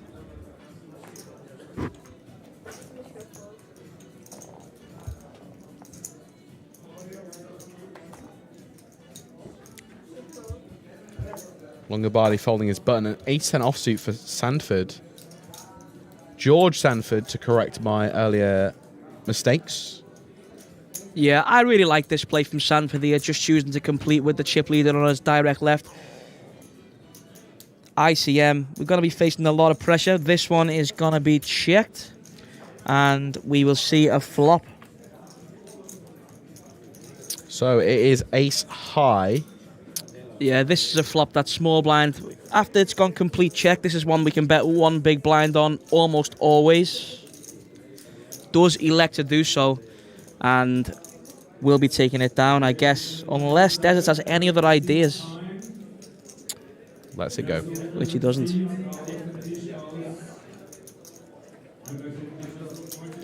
Yeah, with the ICM implication to the table, I don't expect to see George doing too much raising blind v blind.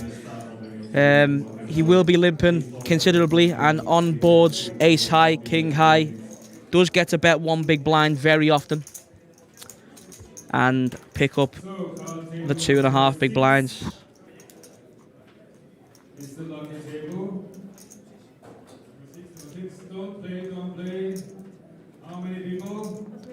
5 players left in this competition. 2 short stacks, 1 huge stack, and 2 middling stacks. I don't think that maths adds up.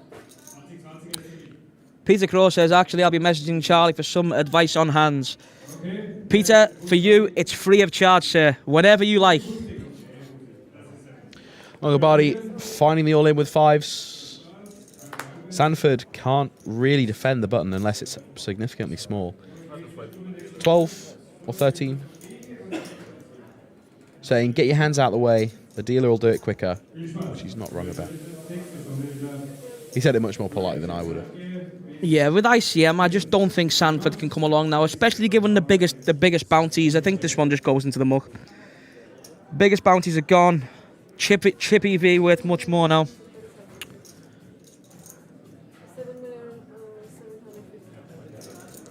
7,750,000. Needs to have a think about it. Remember, we're 5-handed. There's just the blinds left to go.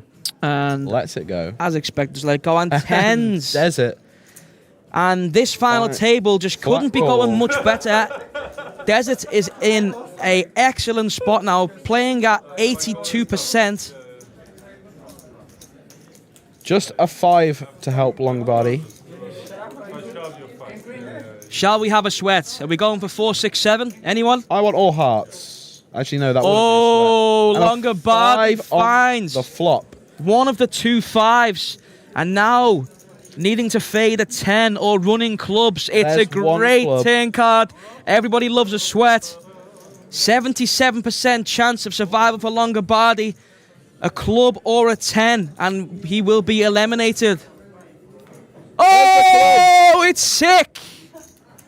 And just like that, after a massive shift in the percentages, Lombardi will be sick. This game is disgusting. Runner, how's your look? Everyone loves a sweat.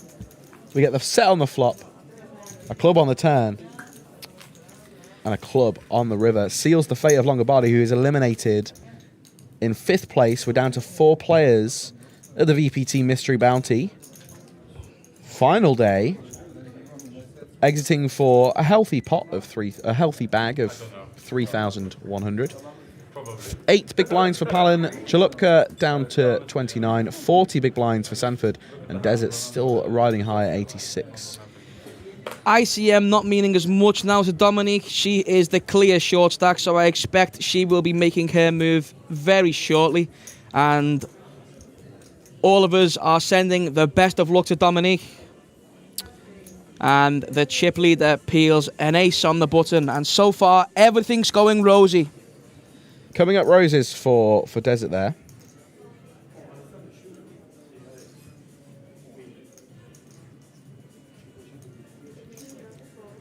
And Chalupka finds the fold with 9-5 offsuit. Dolly Parton.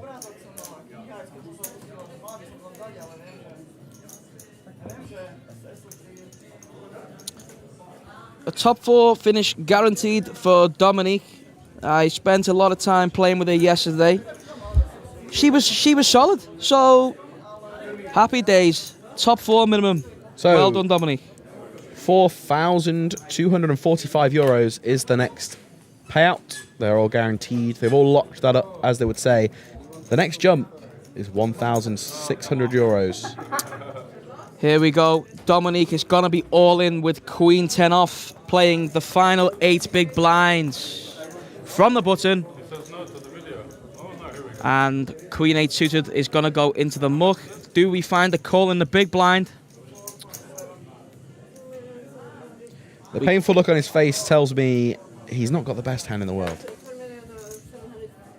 But you don't need to put your poker face on when your opponent has nothing to gain from it. You can have these horrible expressions on your face.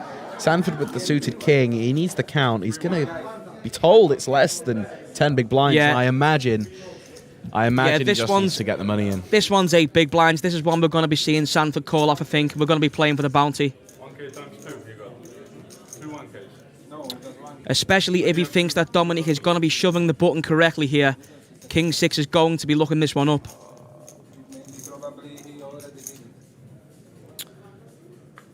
Double checks his cards and folds. Puts them into the muck. Maybe that's Dominique's tight image of why he decided to let that one go. If he thinks Dominique's shoving correctly there, I think he can call off for the bounty.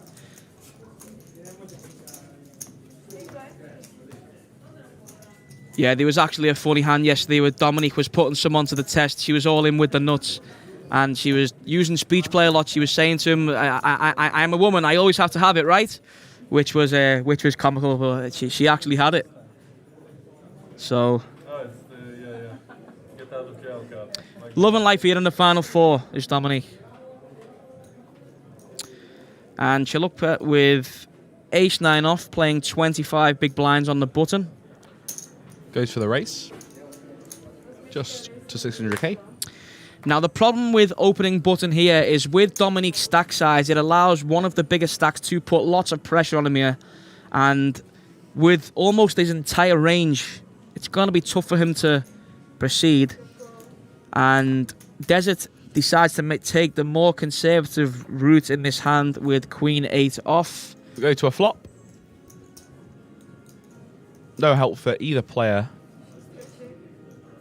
Desert makes the check, and Chalupka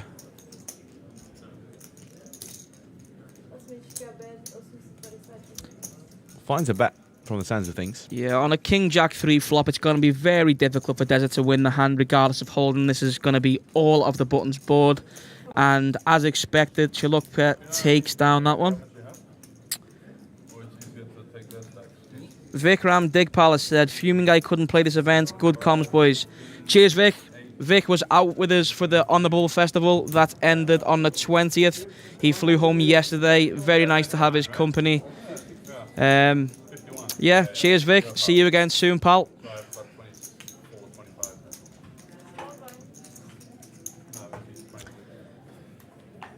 Anybody just joining us, we are now in the final four of the €750 mystery bounty of the Vamos Poker Tour.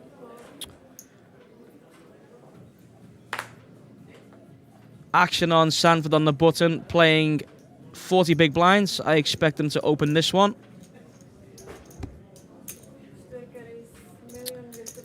And King 5 in the small. Now, Chip Leader doesn't get to do too much 3-betting here, putting pressure on. With Dominique's 8 big blind stack, he'd be committing himself to that one.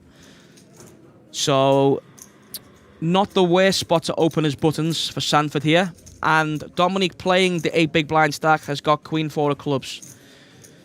What to do with this one? It's a tough one. Does elect to move all in, and Sanford is going to be looking this one up, I guess.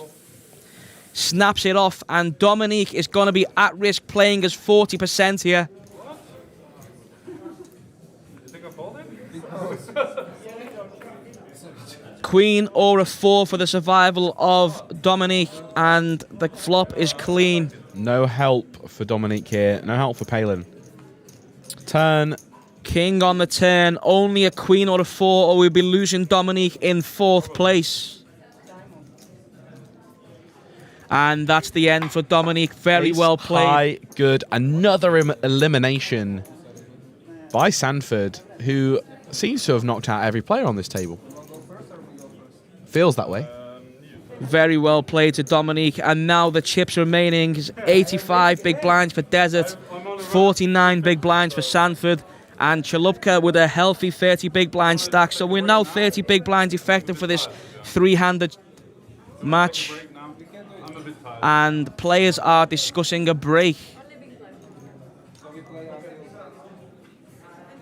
So can we just take the break and continue after? Or? Looking like we're going to be going for a break here. Okay, one hand. So they're playing one more hand from the sounds of things and going for a scheduled tournament break. They're just going to go on that scheduled tournament break now. Yeah, 4th place finish from Dominique. Let me just remind again that she is a superstar for helping all of these events come to Card Casino Bratislava. That's the main reason why we're here as well for the On the Bubble Festival. All organised by Dominique, and a 4th place finish and a very good performance. So, well done, Dominique. 2 interesting hands already for the final hand before the break. 250, 250, 250. But The blinds have gone up in the meantime. They're now 625, I believe. Or 650,000. Queen 10 board. Top pair for Desert. Second pair for Chalupka. sick that you just get like. Yeah, this is one that Desert is just going to always be c-betting. No need to be checking flops because he's going to be betting almost always. So you have to mix in your strongest hands with your bluffs and play them all the same, which he does. So we're going to be seeing a turn card is also clean. Now, this is one that Desert is going to be sizing up here now, putting pressure on all 10x, 6x, trying to extract some value. And Chalupka actually unblocking the turn club flush draws. So with his second pair and king kicker, by no means will he just be folding to the turn bet here, which is a sum of 3 million. He elects for a 60% pot sizing here on the turn. And Chalupka looks at his chip stack and looks like he's going to be sticking around for at least one more bet. Difficult to fold second pair when you're three-handed. Difficult, even more so, to fold it to such an aggressive opponent. Yeah, I don't see how Chalupka can fold to one more bet. If he does, it'll be well-timed, which he does, so a nice fold. And it appears that we're going to be taking a short break. Well, I'm not 100% sure on that. So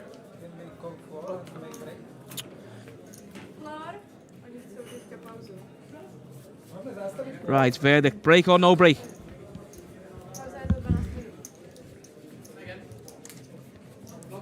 Can we just take a break now instead?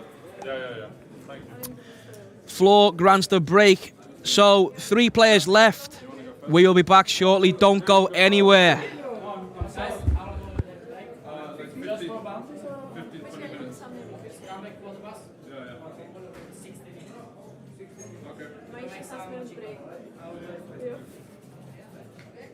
Erik, 16 minut.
Anyway, after. Let's just play.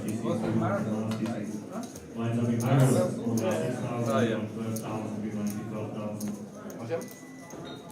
Oh, yeah, it was marvelous pocket tour, yeah.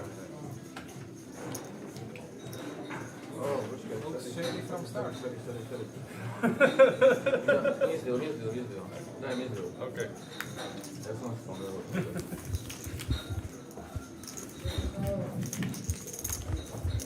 Three seats for Jacob, one following in holder. Three seats for Jacob. And we are back for this three-handed match of the €750 mystery bounty 80k guarantee.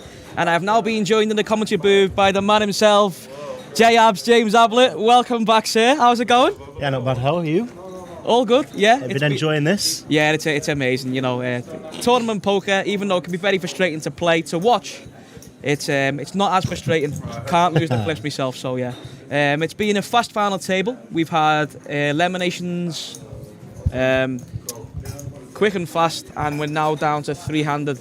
So we have got Chalupka as third in chips, Sanford has as second in chips, and first in chips, I forgot what the guy's name is, but... Deset, is it? Deset? Yeah, maybe, yeah. All players remaining have played very well throughout the course of the final table. And now we have a top pair flop that's going to be taken down straight away. Yeah, I've been watching it this actually on the stream upstairs. Both of you pairs sound very good, and the quality of poker's been great. It looks good, looks fun. All good. And at this rate, we probably have an hour's left of time because this is going fast. And now down to three players, we've got an absolute monster three-handed for Chalupka as the shortest stack, playing sub 30 big blinds. He is going to open the button to 1.2 million, I assume, as he does. And King Queen of clubs in the big blind for Desert. He's not going to shove this spot, I don't think. And he probably doesn't want to 3-bet and get shoved off his equity, so I guess the play will be to defend. He does shove, and he's going to be getting the slap. Not the slap, the snap. He will be getting the slap if he doesn't hit a king. So this has gone in. I didn't expect it. It seems like a lot, but in this scenario, he is dominated. Maybe this plays fine. It's a lot. I don't know, but I wouldn't have shoved personally. And he's going to be needing to find a king. Otherwise, it's going to be a big swing in chips. Yeah, so Chalupka Chalupka with an 83% chance, a 93% chance, only a king, and it's a massive pot with 3 players left, and he holds. That brings him and the set now to about even in chips. Yeah, this is a spot that I think I need to look at myself, because three-hander, we've got king, queen of clubs. We do generate folds, but with a hand that can flop so well, I just think it's a nice one to defend, James. We've got a suited hand. King, queen off maybe is more of a shove, but again, it's 30 big blinds. This time he runs into it, and ace queen gets a full double, and it's a big change in dynamic with 3 players left. Maybe here a bit longer then, surely. Maybe we'd have more than an hour left, which is fine. Looks like as well that they've chipped up the sets. They've coloured up the sets chips. Wow, that was a big pot. Big shove, big shove. 60 big blinds with 3 players left. Manages to get it all in. 30 big blinds effective, does Chalupka. Do you know what bounties we have left? I think I heard 3 250s, but okay, maybe wrong. I know the largest bounties have already been won.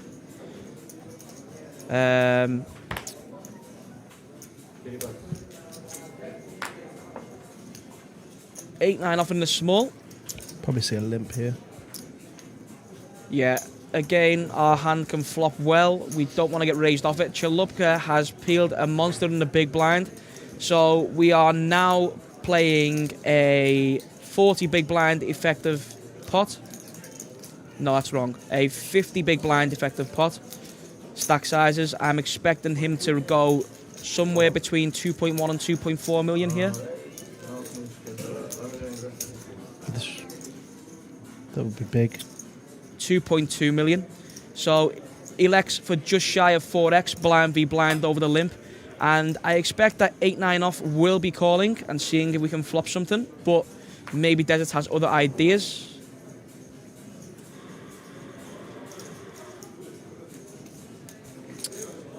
As expected, completes, and we were going blind v blind for a 5 million pot. Chalupka as the aggressor. 10 Jack Queen. Oh, he's called it the abs. This is sick. Look at this. How'd you like your flop, Steeler? Oh my God, this is a huge This flop. is a huge cooler. And Always the problem with calling with like a hand like 8-9. I'm afraid- this situation. I'm afraid that this is one of the sickest flops we could have dreamed of. And how all the chips do not go in here, I will never know, James. Yeah, I can't imagine all the chips not going in here. They should go in. But he's played it very cautiously here. When I see it, And that is the action. Slow down. How has he got away with this? I'm so surprised. I mean, maybe range-wise, I think this is a pure check call, but you will see lots of players elect to check raise that flop. And it goes check, check. And now Desert is going to come in for some value. And depending on the sizing will determine whether Chalupka will raise. But the chips will not all go in here, which is absolutely outstanding considering that flop. This is sick blind v blind three-handed. how's he getting away with this? I think What size do we go? I think we go big. No, I think 6 million. What size has he chosen? mean- It looks smaller. Now, there's not just Chalupka. I've found a raise here. 7.3 million. I love this size. Chalupka's not going to check over too many flushes on the turn. And also, Desert's got more flush combinations. Yeah, he looks up this bet instantly, and he's gonna take it down with the ace-king. This is a sick hand, but Desert will be thinking, even though it's such a sick flop, how lucky he is to still have chips in this tournament. And the three-hander will commence, and the chips just shift in the favour of Chalupka once more. Yeah, it's been very lucky to get away with that there. I saw all the... I mean, I even called the flop before it came down. If it come down 10 Jack Queen, I was just expecting all the money to go in, but it hasn't, so... So then, James, as a recognised winner in cash game poker, can you tell me why you're not winning frequently more, considering you just know what the cards are going to come out?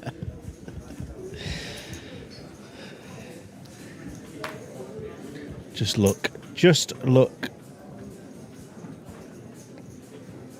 He's picking up some hands, isn't he? He is. Ace 10 off, another monster three-handed. We're blind v blind.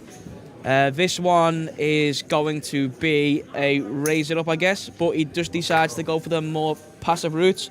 And King 6 off, playing 40 big blinds, checks behind, which is fine.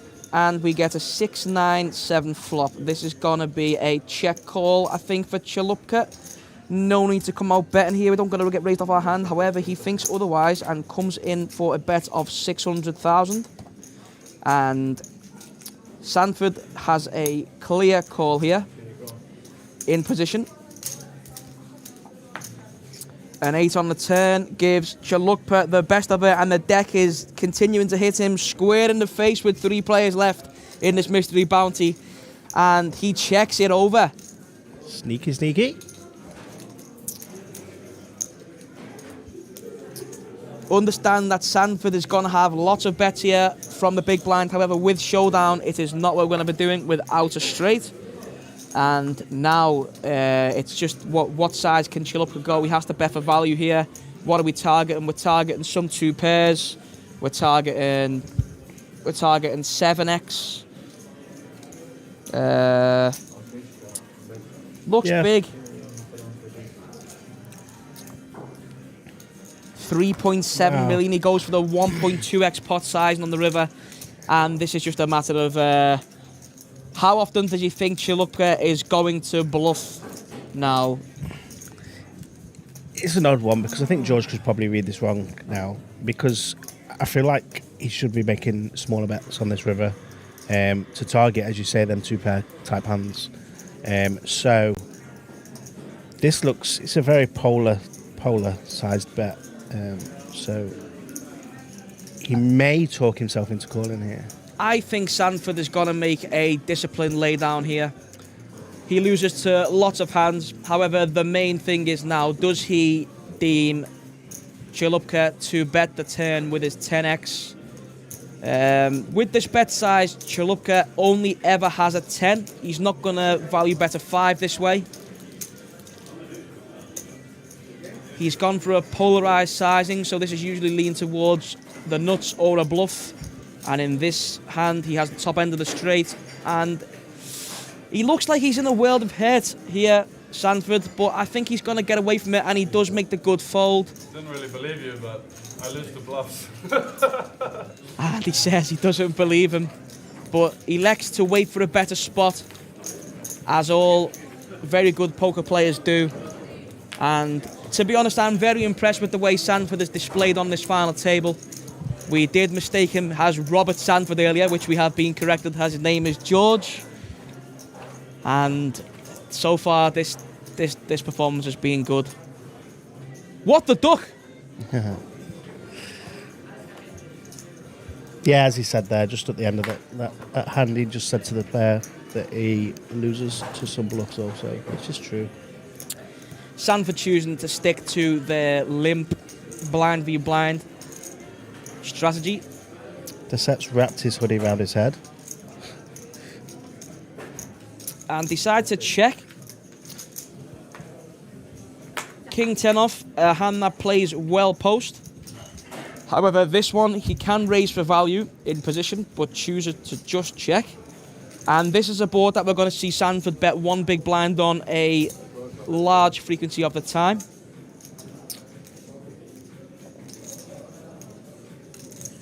Oh, actually goes bigger. He goes for the half pot sizing, which is interesting.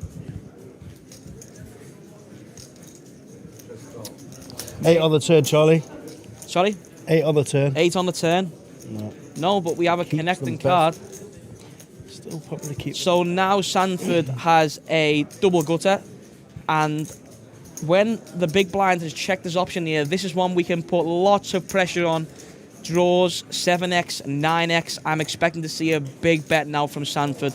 Somewhere between 2.4 and 3 million is good.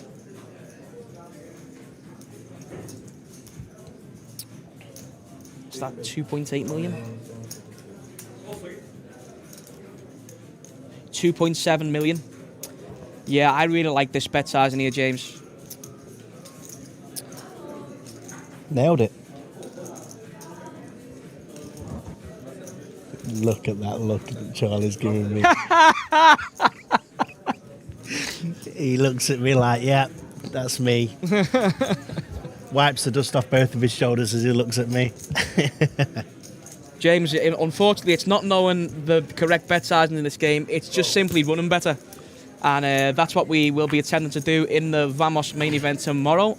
Now, interesting river card. Flush gets there.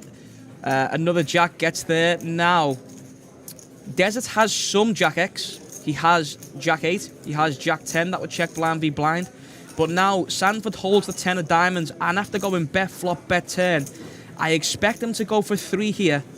And King 10 is going to be in a pretty disgusting spot. So, given the fact that Jack X can be a thing here, what size do we go? Because we're not expecting our opponent to fold a Jack too often here, blind v blind, but he's gone pretty big.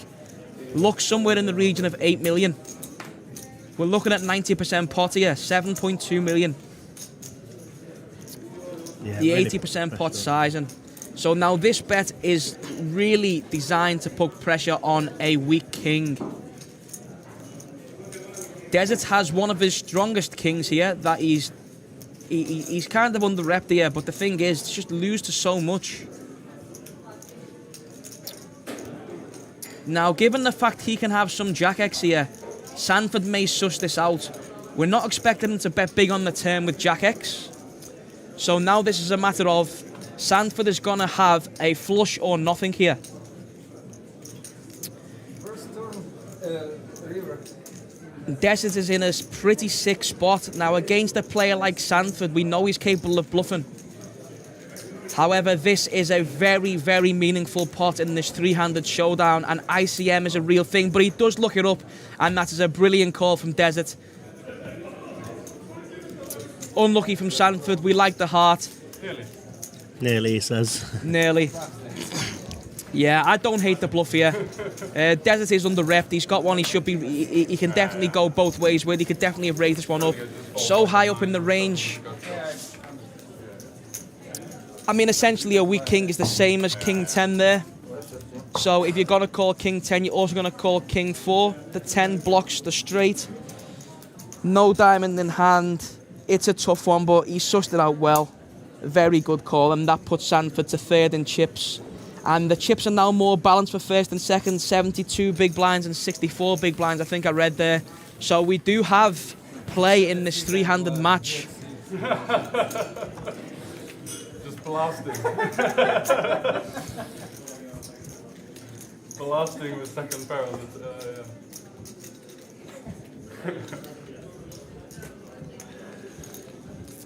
Yeah, to be honest, I don't know about Sanford's river size and choice there. It'd be interesting to look that one up.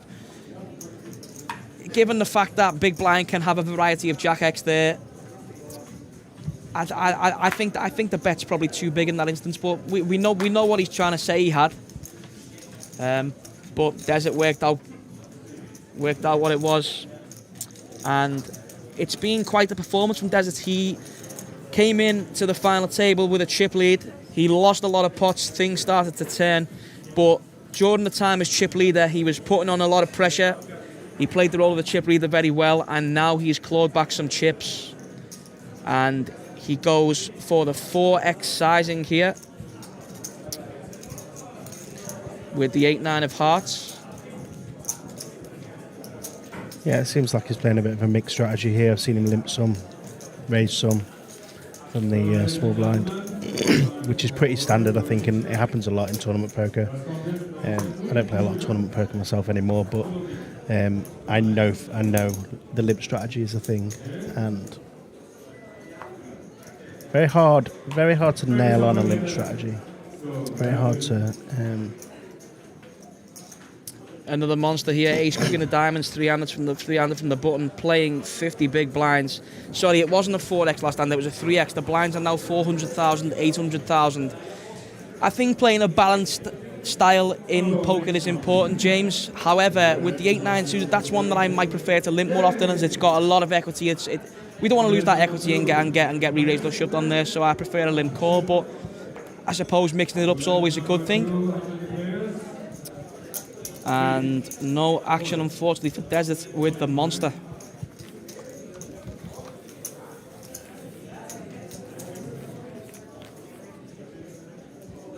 Are you at least close to folding? No. Just moaning a bit before. Here you can find the social medias for Card Casino Bratislava, the Facebook, the Instagram, and the website. If you've never been to Bratislava before, here's more reason to come. If you're into your poker, Card Casino, fantastic. This place is going to be big. Relatively new casino. I expect they'll be signing lots of deals soon, bringing more festivals. We've had just over a week here now. Enjoying life. Time left. Main events. Cash game action. Drinking, and a little bit more drinking. And only away from the tables. Only away from the tables. Only away from the tables. Maybe that's my problem then, drinking on the table. I'd be winning more, I'd like to hope. Top pair v second pair here. Top pair and a flush draw here, actually. Okay, let's see how good I am. If we see a turn, 3 of clubs. That would be interesting. Don't expect the set to fold here.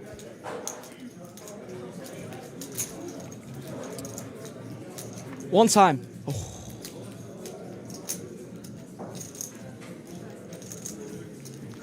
Nat he's basically got this hand locked up. Near enough on the hand, this hand locked up. Straight draw, flush draw, top pair. Yeah, double flush draw board. Chiluka is going to be betting all of his strong hands here.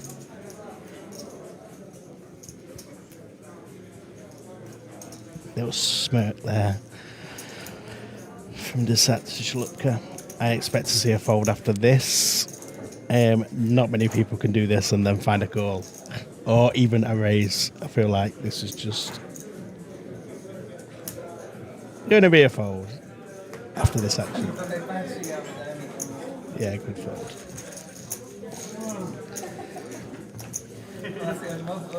The 300 specialist over there. Yeah? Oh, yeah. Shows the ace jack. The monster nut. I will take this. Jinx. In the middle, car keys, house keys. Yeah. Done, not bad. Pick up some equity, more. I always find it quite interesting to listen to the table chat as well.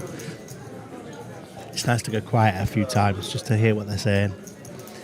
It's good for the viewers. Table chat can always be funny. It was funny in our cash game last week. Very funny. Playing 16 big blinds with King 8 of spades. This could be a shove. I think it's too much to shove, actually. Yeah, I think the raise is fine. Whoa. 1.6 million. The lights have gone off. All in moment. Something's happened. It's gone dark.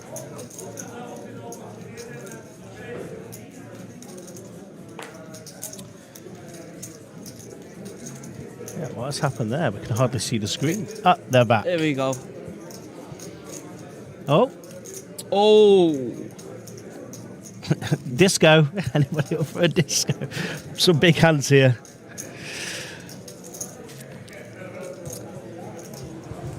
Yeah, we've got some big hands here. We've got 9-8, we've got King 8, and we've got Jacks. Huge hands. What I meant to say was Chalupka's picking up some big hands here. I got caught in the lights out action. We got a squeeze. I looked at the cards when the lights were out. That's what I did.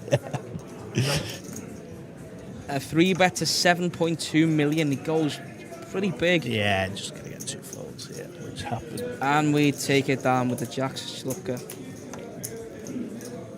The deck is being Chalupka's friend here in this short-handed poker showdown. When the cards come at you like this, not an awful lot can go wrong.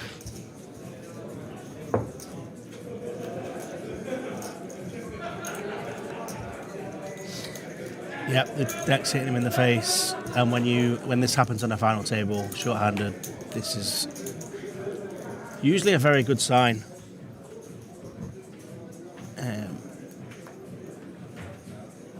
But anything can happen in poker. Things can change. Duel. Yeah, just a fold. And folding blind v blind. Didn't even get to see 15 bigs Sanford. effective. Which is fine, because we expect a player like Sanford to know his push-fold ranges pretty much perfectly. So we don't want to invite that opportunity with 10 deuce. Just conserve the big blind.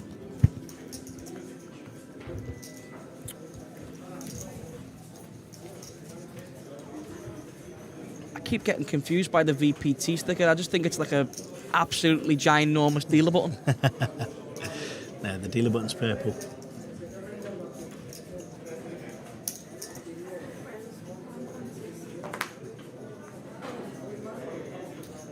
Open the ace-4 off.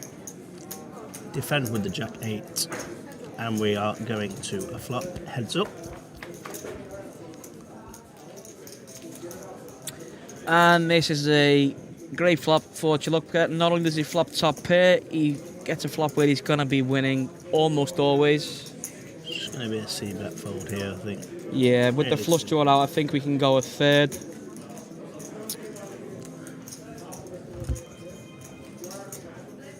He elects for 1/4 pot, which is also fine, given the frequency is going to be taking this one down. No need to size up.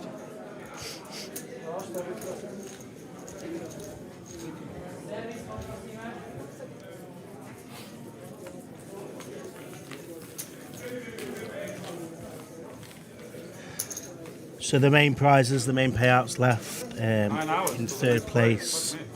For third place, you get €5,860. Play.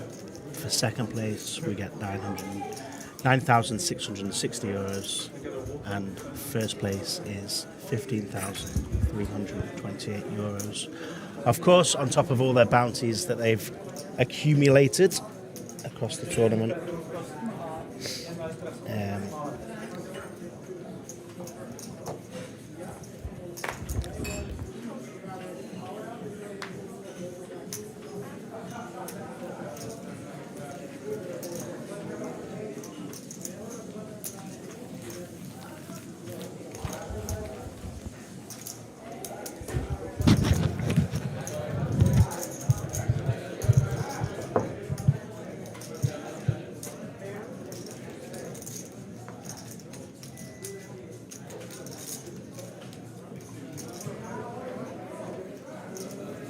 Who is going to take this €15,328 and top prize?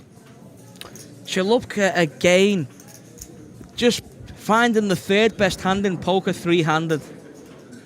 Information for Indian players number 4, 3 seed for Yeah, it really is running good here, Charlie. Really is picking up some nice hands. And he has elected to call. I like this blind v blind, especially with Sanford's stack size. Playing 12 big blinds, checks over the 4-3 of clubs. And this is one where we expect Chalupka to bet one big blind a lot because Sanford shoves all of his ace-x pre and takes this one down. Unless Sanford has 8-6, we're going to have the best hand almost always there. And we can start betting to set up a jam on Sanford.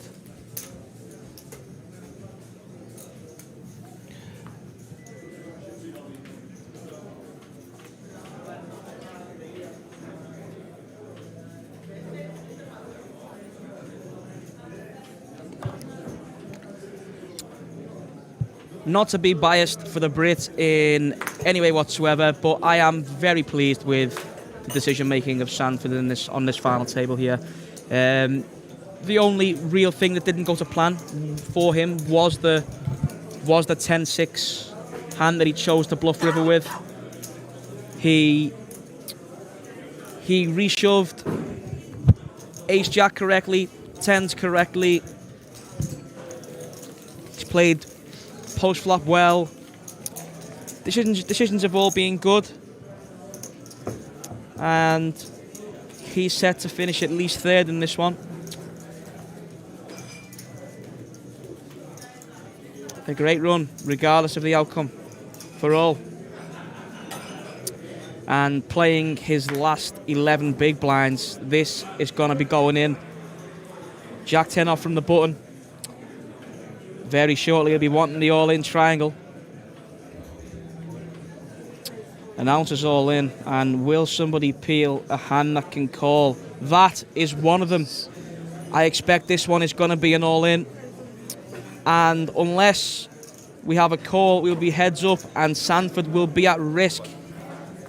35.65. 20 million chip pot, three-handed in the €750 mystery bounty at the Vamos Poker Tour, taking place at Card Casino Bratislava. And Sanford is all in and at risk for the lot. Flops the best. Jack. Okay, no two pair. He does not want two pair. Absolutely does not want two pair. Fading a king or a queen or a 10. A 10, king or a queen would eliminate Sanford. And trip jacks are going to win, and the chip shift again. 8.9. Now this is absolutely perfect for chip leader, as both players have got similar stack sizes, so we can put on a lot of pressure now. Both players playing around the 25 big blind region.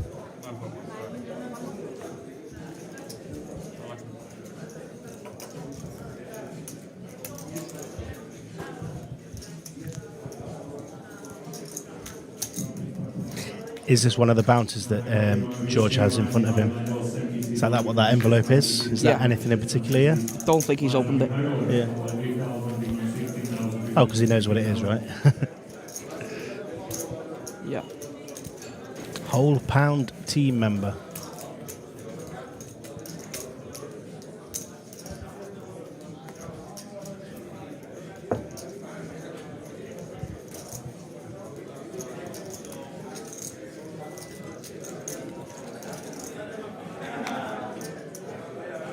Are you planning on playing any more events, Charlie? Yep. More than likely main event tomorrow. Willing to fire a few. €300 main event. 200k guarantee. Good value. So hoping for a decent day 2 stack. Would be one I wouldn't mind running well in. Expecting around 40k first prize in that one.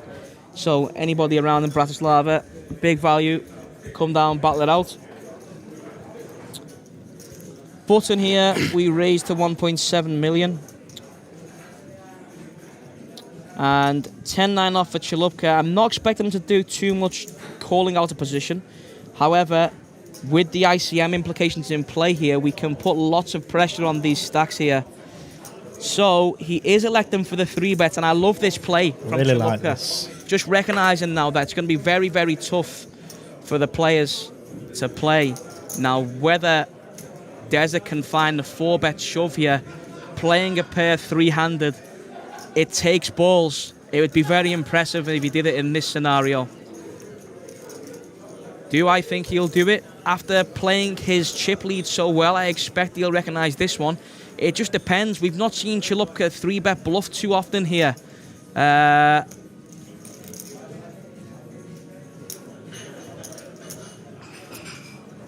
don't know what he's going to do here. I know one thing for sure, we will not see a call. Every flop's going to be bad for us. Trying to pick up a read, maybe. Having a good old think. This is a real tough spot now for Desert. Does he move all in? He looks like he's going to fold. This is very, very tough, James. Maybe just elect for a better spot. A lot of poker players would. He does fold. Really well played by Chalupka there. Recognising the ICM implications here. Just putting max pressure. Oh. Well, there's an expression that didn't. That's obviously that I can translate. That means I've just folded pocket 3s. If anybody can try and spell that in the chat box, that'd be great. Some people would actually understand that expression more than my accent, James. Sorry? Here we go. Never gets old. Never gets old. Yeah, try and spell that.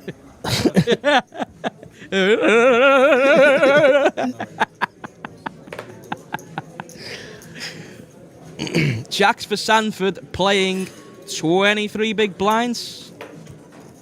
Does call setting the trap. Desert with the 6-2 off. We've ISO'd with it. I don't mind it. This is a bad hand to check.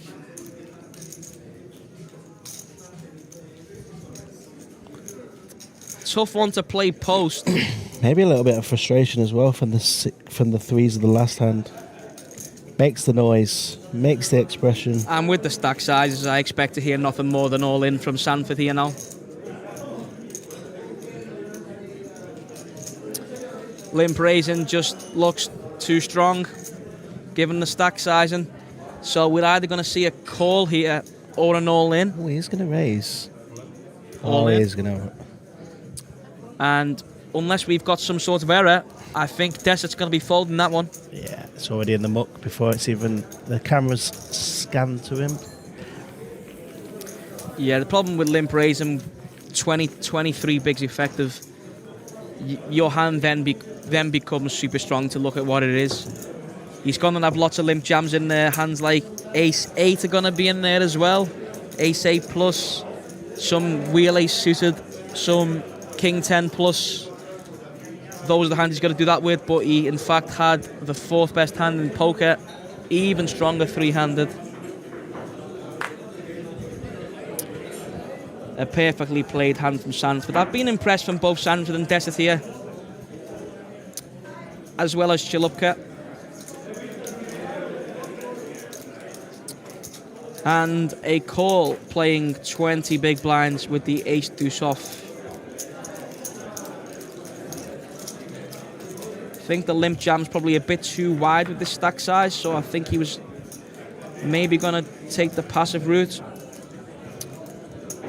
And we go limp check. This is going to be a 1 big blind bet.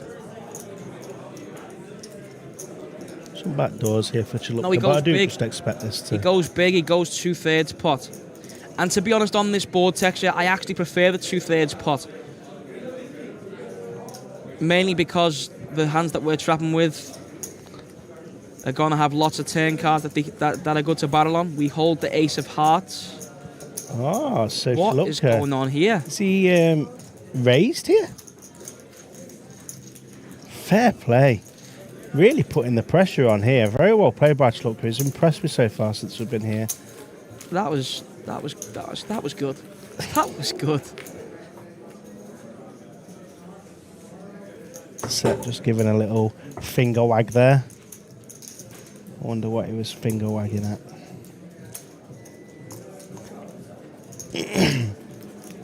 Yeah, if he continues like this, I can't see it going any other way. He's making good hands. He's being hit by the deck and he's putting the pressure on the players with the weaker hands too. So Becoming frustrated now. How does Desert decide to play 19 big blinds? He shoves ace 4 off. 19 big blind shove. Does Sanford deem Desert to be doing this with a hand that ace 8 dominates? If that's the case, we could be going heads up now for an elimination. this is close. Can he call 19 big blinds?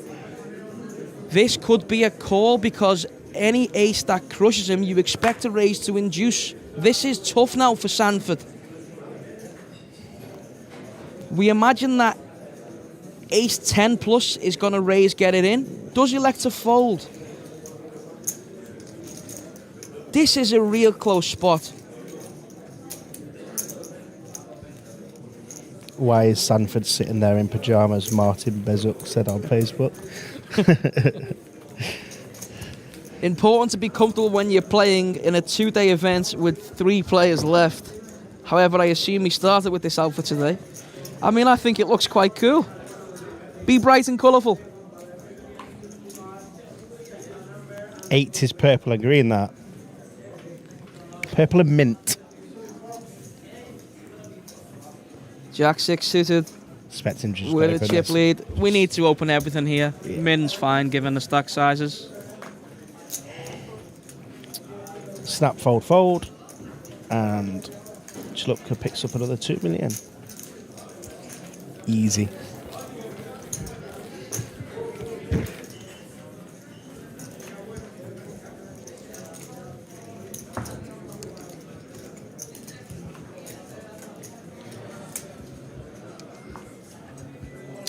So, James, we originally came here for the On the Bubble Festival. We're still here. We've extended a week for the Vamos Poker Tour.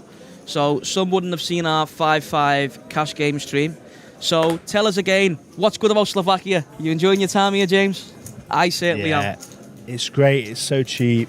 The poker's great. The card room's fantastic here. Everyone, the staff is really friendly. It's really nice place to play poker. Really fun place. The bar's in the main, in the centre. Bratislava's just a beautiful city in general. So, so much going for it. Lovely, lovely place. This is good from Chilupka here. He recognises he's got a hand that's gonna be tough to win post flop, and blind v blind, just applying that pressure on. And yeah, so far since the chips have switched, playing that perfect role of the chip leader again. ICM pressure, fantastic. This is a strong tournament player. Recognising he has got the power of the chips, 3-handed, and considering that Desert's open jam 19 with ace 4 off, I suspect this hand will do the same thing. Yeah, he does go all King in. 10 off goes in. See if anybody behind picks up a hand here. Doesn't want to hear call because then it's only going to be bad news. And This is close again. no, this I don't think this one's as close as the Ace-8 because Ace-X is going to shove here. I don't think King-Jack can ever call here, James, even though it's in a dominated spot. Even though he's not going to be in bad shape against anything here because his Ace-Jacks and Ace-Kings are gonna just open raise pre. Even though he's not going to be in bad shape, it's going to be tough to have the best hand. And as expected, Sanford does get away.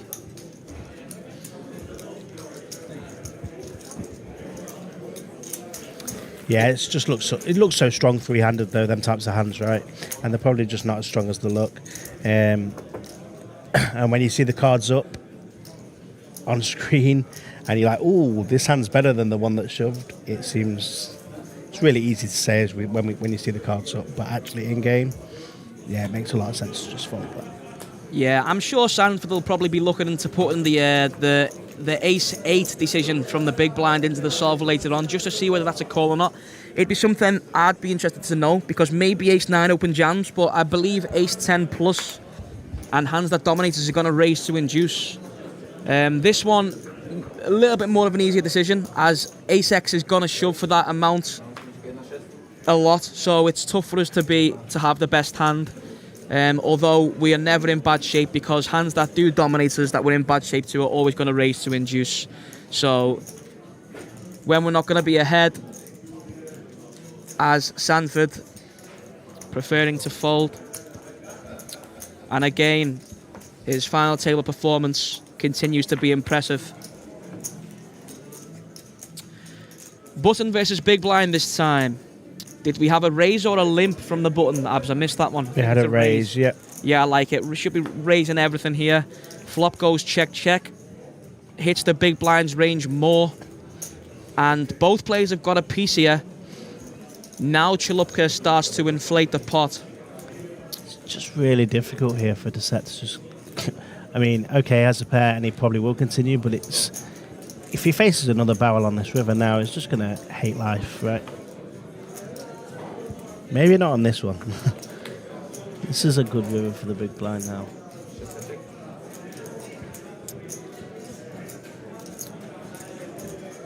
Probably going to go check, check here now and get the showdown. Yeah. I'm not too sure how much I like this turn battle from Chalupka. You expect that big blind may lead some better hands on that flop, given ranges.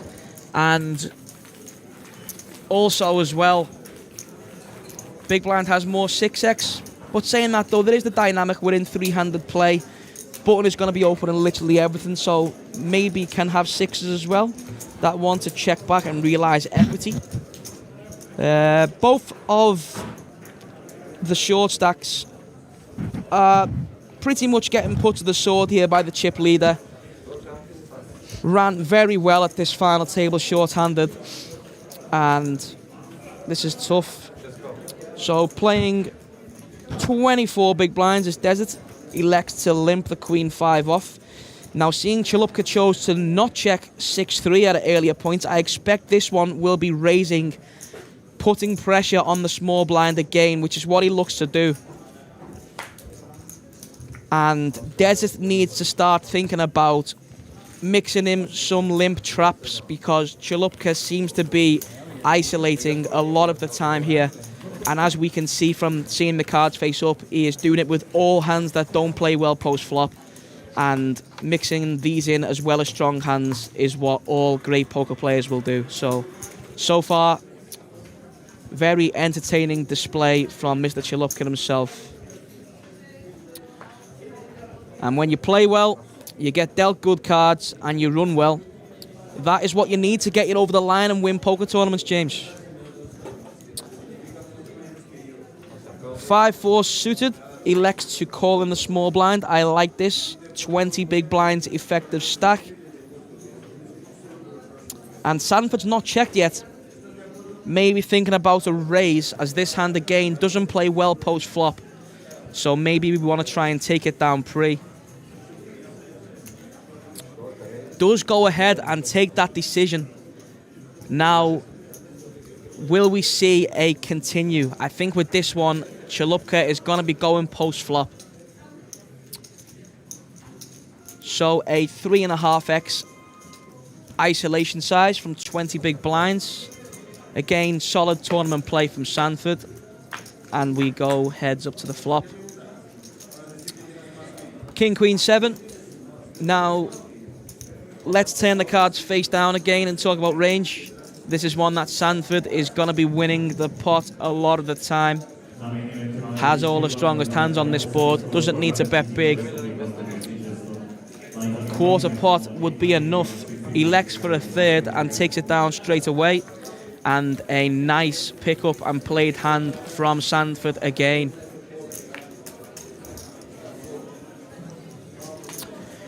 $75 big blinds, 25 big blinds, and 23 big blinds. And it's safe to say that Sanford and Desert are in the ICM chamber here. Yeah, it's going to be really difficult for both of them. They're both kind of trying to bust each other and keep out of Chalupka's way, and Chalupka keeps getting involved and putting pressure on them both, so really good stuff.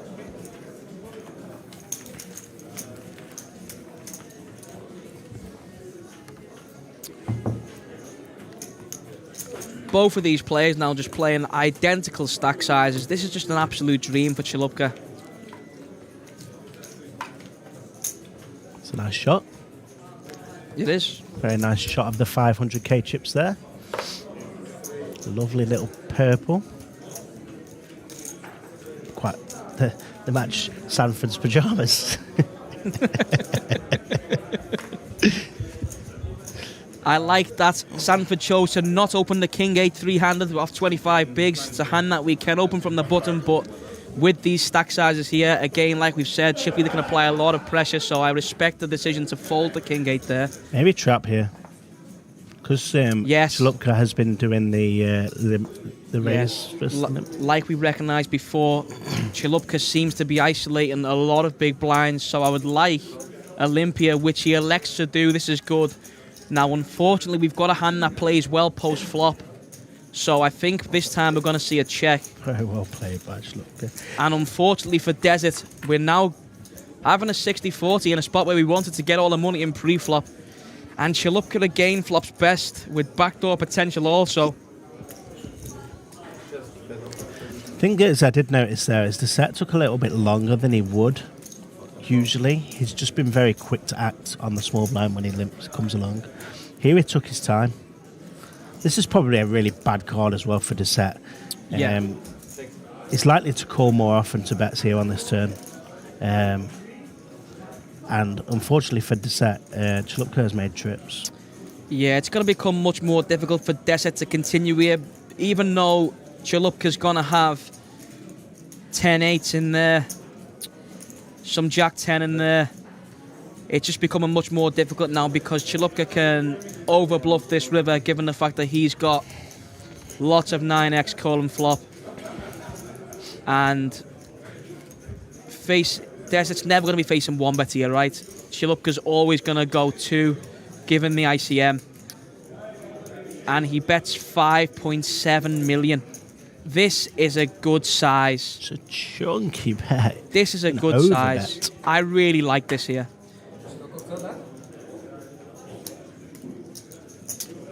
And Desert might not necessarily believe him, but again, given the ICM, maybe this one, maybe a hand like Ace King can just go away. But if Desert had Queen X here, would he feel any differently? Effectively the same hand. It's a bluff or it's not. But I think this one may elect to fold. Yeah, again, it just took too long. Gave him a bit of a smile and look, and I can't see him doing anything else but folding here. He's just getting frustrated, if anything. Yeah. Just can sense the frustration here from the set. This is an interesting size and though from Chalupka on the turn. I actually really love it. The overbet, yeah. 5.7 into 4. I mean, blind v blind, he's going to have a lot of check folds anyway. But by betting this size, so polar there, it's just, that's the play. That's the play there. The ranges, he's saying, I know you haven't got a 9, and I'm putting you to the sword now. And a well-played hand. Desert does pick up aces. Some consolation, because the last half an hour or so hasn't been going his way. Had all the chips, and he's now find himself playing just over 20 big blinds. And a 2.2x open. 10-9 of clubs for Chilupka in the small. We've seen him 3-bet 10-9 offsuit before. I expect this one will just be a call. He shoves. He shoves. It's bad. Wow. It's bad timing now, because now we're going to have aces versus 10-9 of clubs.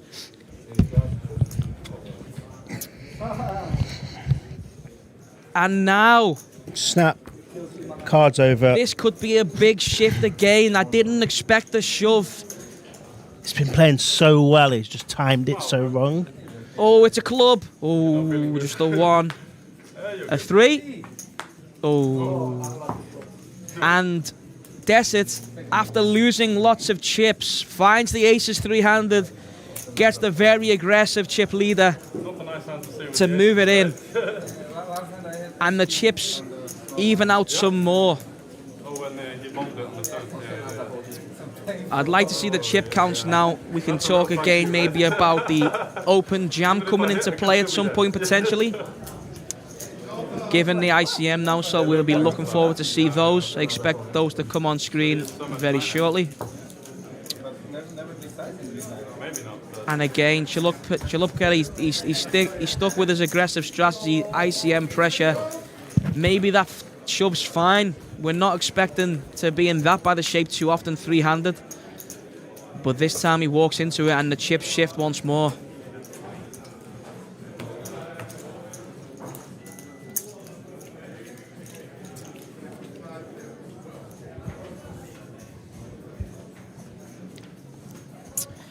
Ace-king for Chilupka. Just after losing the hand. Could make this look like frustration as well. It's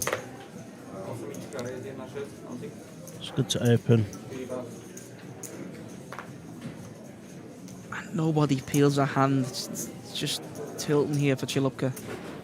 Does get the defend from 6-4 off, playing 40 big blinds effective.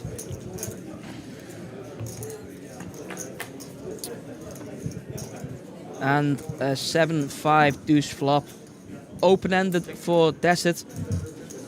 Ace high for Chilupka. Big blind gonna have strongest hands in the spot. However, Chilupka still with all the overpairs.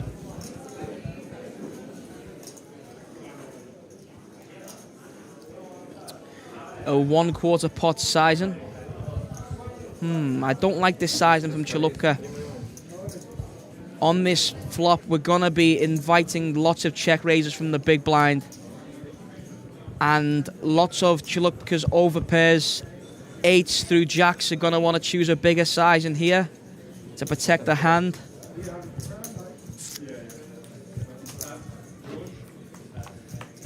I think range is supposed to bet bigger on this flop. And after check raising the flop, turn pairs the 5.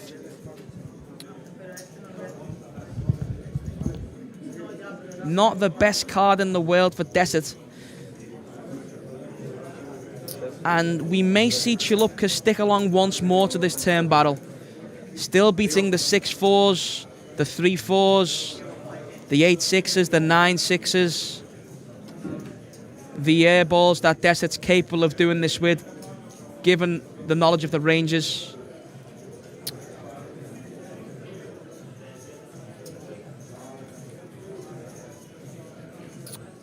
I expect Chilupka to continue this turn card here from what we've seen of him so far, Abs.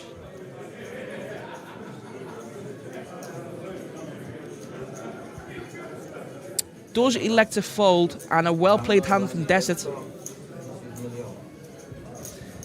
Was there a raise on the flop? Get Yeah. raised on the flop, yeah.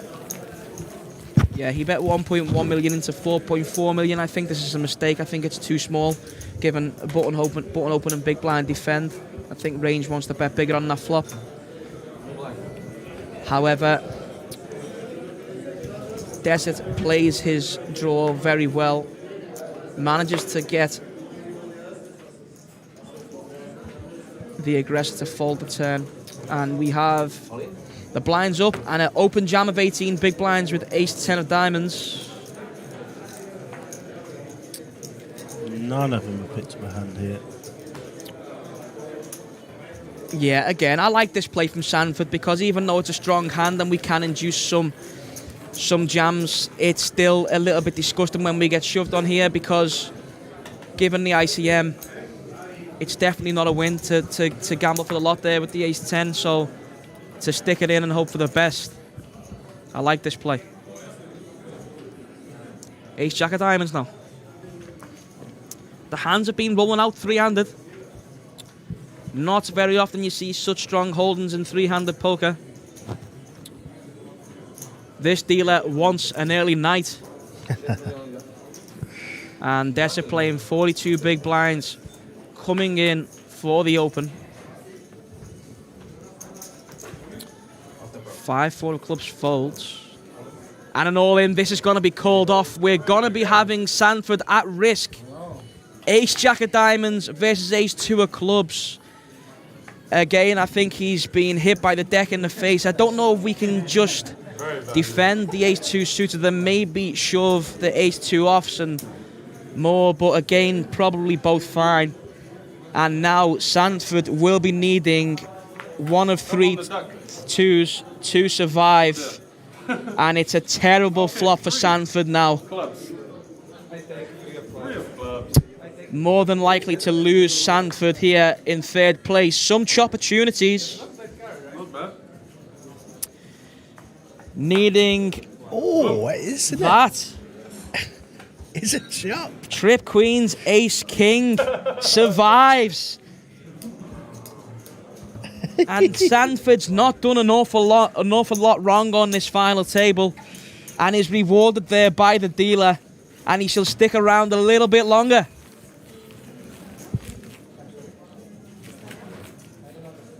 Do you have Instagram? Did he just ask a player at the table? or was he asking the lady, does she have Instagram? He's starting to feel more comfortable in his position at this final table, I guess, is Sanford. We'll catch up with him later, James, and see who was asking for the Instagram there. That'd be good to know. Yeah, that will be good to know. That was an interesting situation. Yeah, looking forward to find out that one later. Sanford's feeling very relaxed at this final table now, potentially.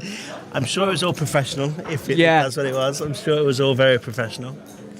I'm sure we'll understand either way, James, what his requests were there.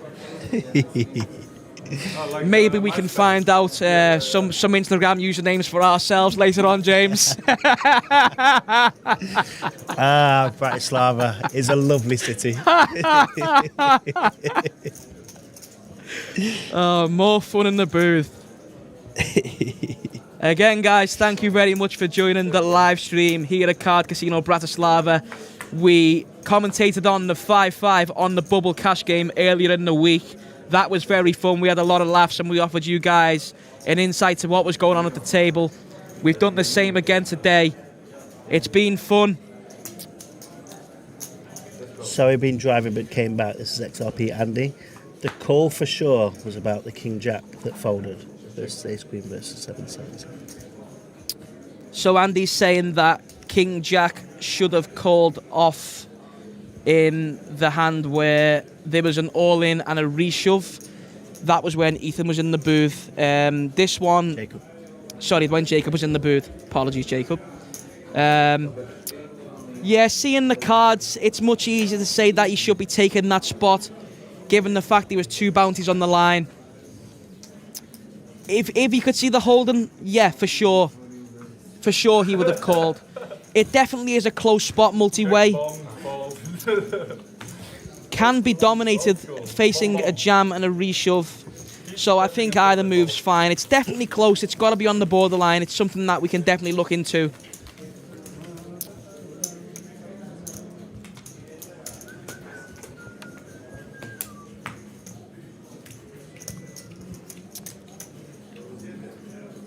And again, the the three-handed showdown carries on.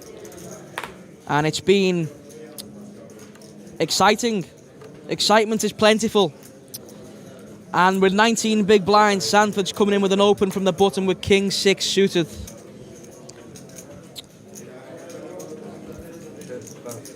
Desert's out of the way with 9-10 off, and this one should just be a pickup of blinds.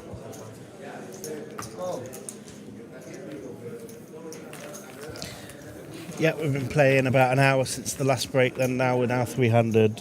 That's what we've been playing for, about an hour. So an hour into this 300 matchup. We may have another break when we reach heads up. We may play it out depending on what the players want to do at the table. It can't be too long before the scheduled break actually as well, because the last one was an unscheduled break. And we have a monster here again, 300. We've got pocket 8s for Desert on the button, playing 38 big blinds. And Chalupka's found ace-10 of clubs. 35 big blinds effective. Might just move this one all in. Again, it's not a hand that we want to 3-bet and fold to a jam. So he may say all in here. He does say all in. And now Desert's going to have to call this one off, I'm pretty sure. Chalupka's going to jam smaller pairs here. This is going to have to be a call, I think, Abs. He doesn't like it. He does not like it. You don't like it, but I think you have to. Yeah, the ICM's huge here, but given from what we've seen of Chalupka so far, I don't know if Desert's picked up on any of this. He's certainly in a tough spot here, but we know that Chalupka would be pushing him with smaller pocket pairs here. And if you can be in a dominated spot, if you can be dominating range here, you just have to flick in the call. Now in this scenario, it's not going to be ideal. It's going to be a flip. A lot is at risk. If I'm in this spot, I'd like to think I'd have called by now, but this is not going to be a win if Desert sees the ace-10 of clubs here. If he could see the hand, I'm sure he'd fold. This is a coin flip now for a pay jump. But again, I think 300, the stack sizes, this is a pretty easy call. Yeah, I think he is looking up at the screen there and having a look at the pay jumps and having a little think. He's certainly Probably not looking liking for- things. It's just given the fact that Chalupka can have 2s through 7s here. I mean, if we fold and he has one of those hands, it's really, really bad for us. He's going to have these hands often enough, but again, pair v pair, 3-handed, how often is he going to 3-bet shove ace-2 through ace-7? That's what it all comes down to here. It's pretty hard for both players to have a pair. And really now puts the sword is Desert. Really struggling to come to a decision. It's really having to think this over now. I mean, I know it was a different situation earlier, but we did see Chalupka 3-bet the 9-10 off. I understand that was a completely different scenario, a different situation. Wonder if something like this is going through his head. That hand is going through his head, thinking. Yeah, I don't hate this tank. I don't hate this tank at all here. It's whether he thinks that he's going to 3-bet jam ace-2 3-7 off the ace-2 through ace-7, as well as smaller pairs. How often is he going to be flipping in this scenario? We're pretty sure that he's not going to be crushed too often, because you'd imagine 9s through aces would be 3-bet getting it in, opposed to shoving. This is really disgusting scenes here for Desert. Did somebody just suggest a deal mid-hand here? I'd like to hope not. That wouldn't be a good etiquette. And I'm sure the players at the table will be potentially saying that this can't be done. We'll listen in and see if we can pick up on any of that.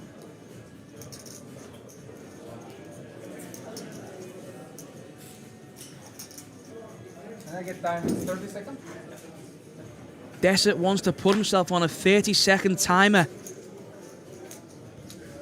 I think he's going to come to a decision and call. This really is close. Could go either way. Does Desert decide this is time to flip for a huge ICM spot. Three-handed in this €750 mystery bounty here at Card Casino Bratislava. This is a huge point in the tournament. Call or fold, Mr. Desert? Let's just see if we can listen into some of the table chat now. Give them a... Time.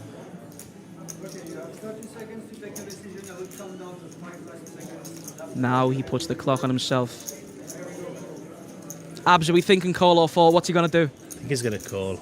Yeah, I think he's going to talk himself into it. People don't usually think for this long to fold. He's really hating life. Call or fold?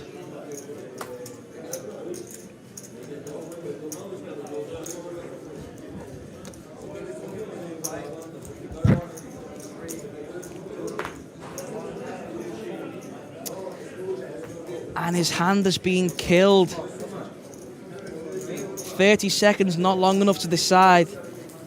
And when he watches that one back later, I'm sure he'll be happy with the fold.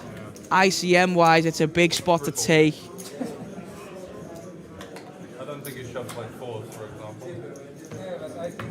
I think he announced he had 8s. Yeah, I agree. I think George Sanford actually said 8s or 9s to him, and he announced that he had 8s.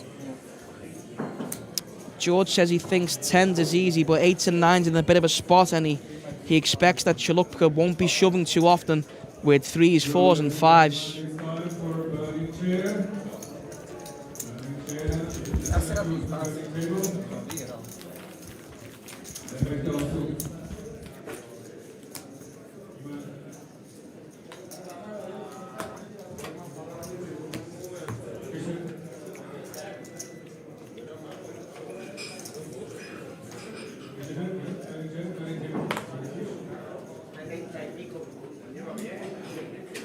Number 6. Women. Card number 6. Sorry, girls. Card number 6. So Sanford mixing the limp from the button, and we've got a raise to 5 million from King Queen of Diamonds. Chalupka in the big with the ace 8 off suit. Gonna be out of the way, I think.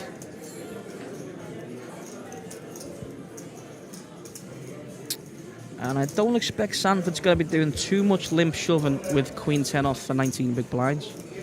So, interesting to see how this one pans out. How wide does Chalupka think that Desert is going to be ISO into 5 million? Looking at his chips there, I did think that he was going to pull some crazy 4-bet out of the bag.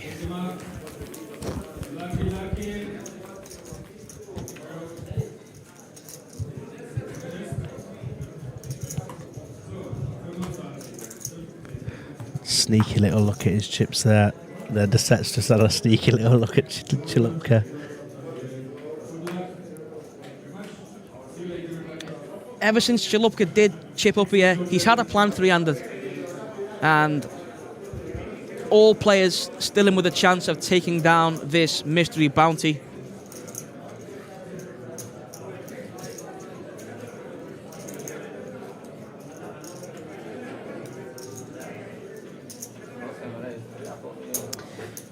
Phil Harrington says, shoves into aces golden. Yeah, that's not a nice feeling. I'm sure we can all speak from a little bit of experience. Yeah, never ever good facing the snap and seeing the bullets turned over. Patrick says, I really hate that size with 10-9 off from Palo.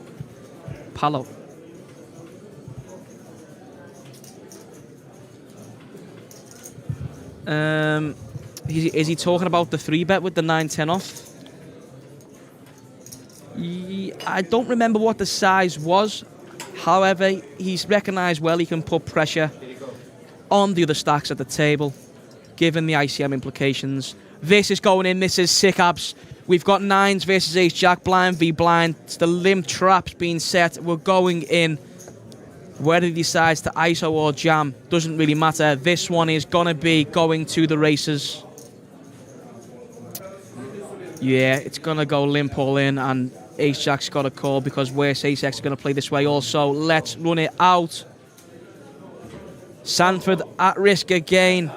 Time to have a flip. This is my favourite hand, so. Cheeky little fist If I bump. lose with it, George announces that it's his favourite hand. yeah, the 2 9s versus Ace-Jack. And it's looking good for Sanford so far. To the turn. Shall we have a queen? No, we shall have the 10 of Changes diamonds. nothing. An ace or a jack. And Sanford holds. And the Brit is up to 34 million chips after a pretty decent final table performance. And the chips shift once more. Abs, this could be a 6 a.m. job. Yeah, it's long. It's been happening. People are just passing chips around. After the eliminations coming fast and quick earlier on, this three-handed game has slowed right down. And all three players have been very good to watch on this final table. And this one, we cannot determine who is going to be the winner. And the fun continues.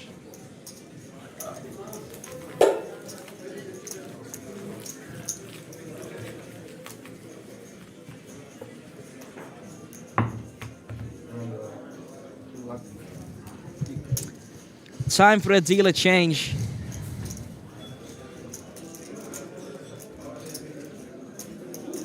No matter how hard he tried, he couldn't get the tournament over. Let's see what happens now. Let's see if George asks for the Steelers' Instagram.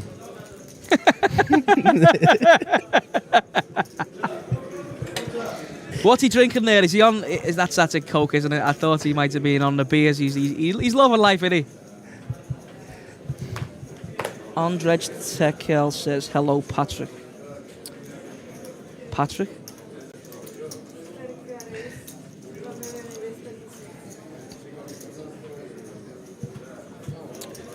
We're not sure really on the first names of some of these players. I know that this is George Sanford.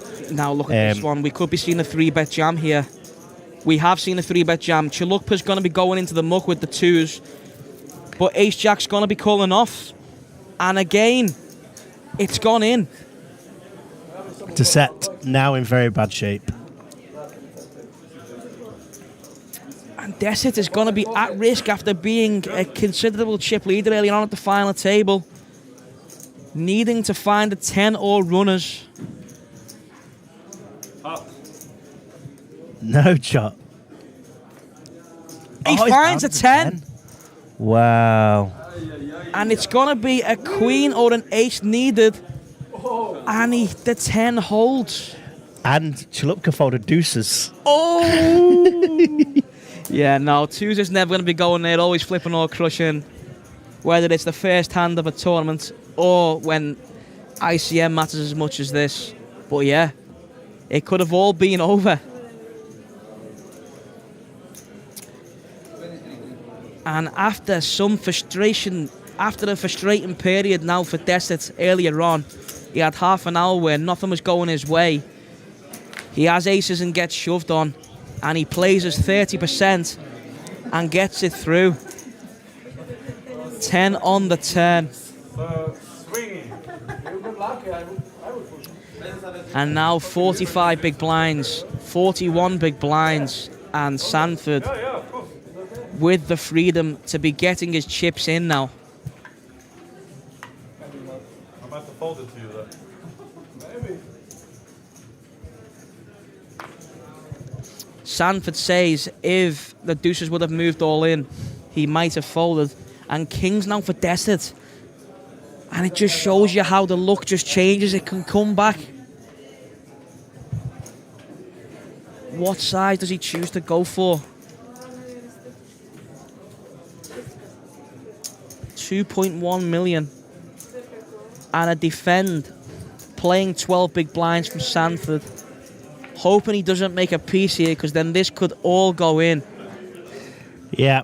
Yeah, this is GG. we could be seeing a check raise all in now from Sanford, and he will be 23% to survive in this tournament. I don't see anything other than Sanford doing the check Yeah. raising all in, and this one now will run to the river. Some back doors, some 2 pair outs, some backdoor straight outs. Shall we have a 5, James?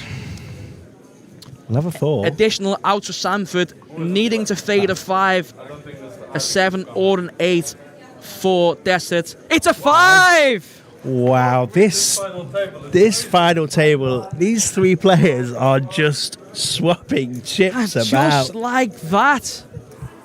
Sanford is back in the game. He shakes it off. He's just cracked kings. He feels good.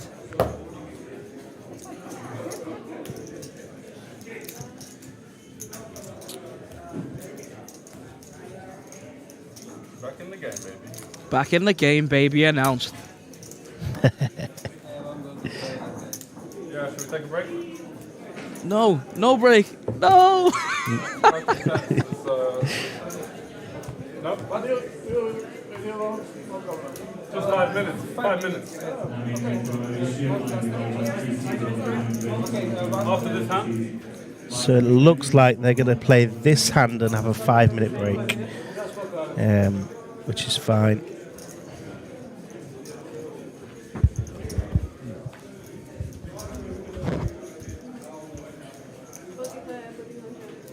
Is that a sign to get the beers? Get the beers in, lad. Oh, I don't know. Do I want to do it today? Oh, Sanford's peeled a hand here. From the small blind, elects the 3-bet shove as opposed to 3-bet. And a quick fold. So I believe we're going to be taking a 5-minute break. And this 3-handed could last a while from what we've seen of recent times. Right. Join us again in 5 minutes.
So we're back for three-handed poker.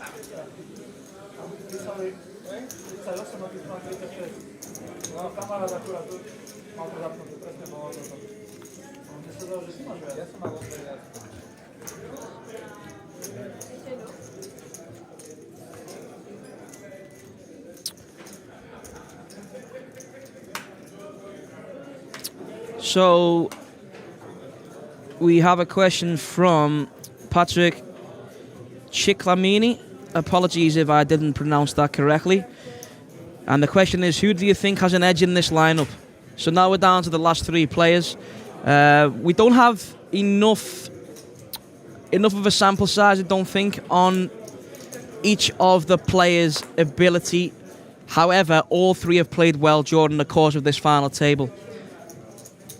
I really liked how well Sanford's played, not really put too much of a foot wrong. And we're going to have to delay that for a second because we've got a blind v blind scenario where both players are flopping top pair on a flush draw board, and we could see lots of money inflated into the pot this time, depending on the run out. Sanford needs to hope for some scare cards to slow this thing down, otherwise we're going to be losing a lot of chips. Improving Chilupka to top two pair. But again, though, this card's not going to save Sanford any money. Still beating every bluff.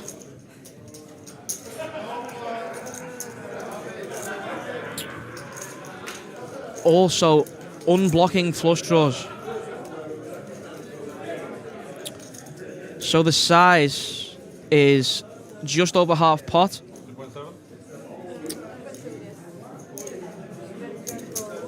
And a call. So now we've got a 10 million chip pot. And a 6 on the river.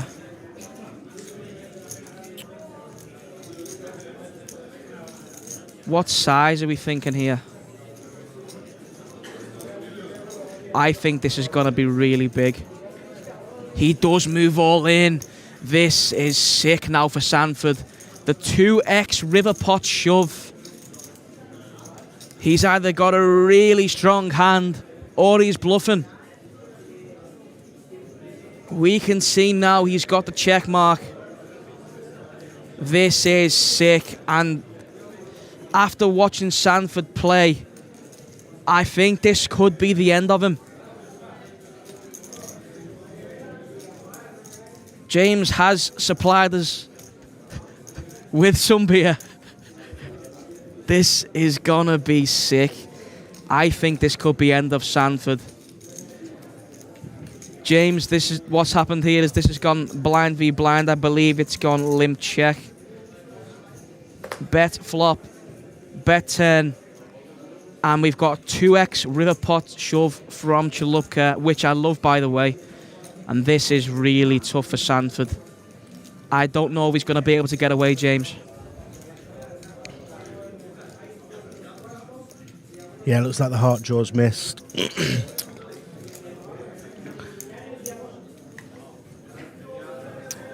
think he's capable. Sanford is a very capable player. Yeah, he's capable of folding. This would be a big fold. How often does he think Chilupka is going to use the 2x pot river sizing as a bluff, and how often is it value? We could be down to heads up if Sanford calls this bet.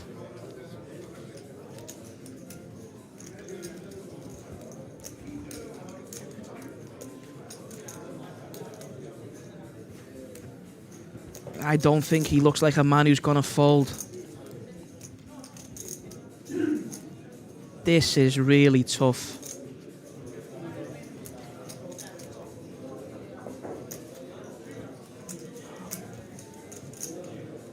Yeah, I've made my mind up, James. This is going to be the end for Sanford. He's played fantastically.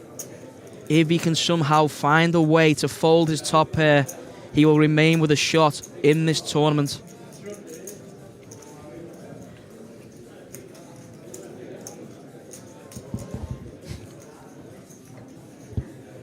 And he calls off.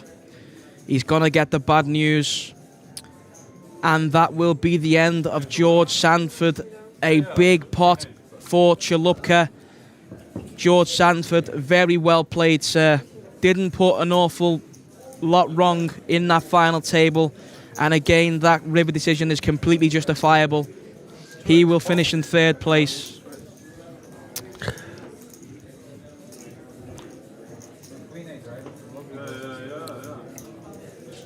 The good news is I don't think we'll have another break. We just had one. And we are now heads up. Chalupka will play a 67 big blind stack size against the stack size of 31 big blinds for Desert. We are now heads up. And that 3rd place for Sanford gets himself 5,860 euros, plus all the bounties that he accumulated along the way. Very well played, that man. And a very good run, finishing 3rd.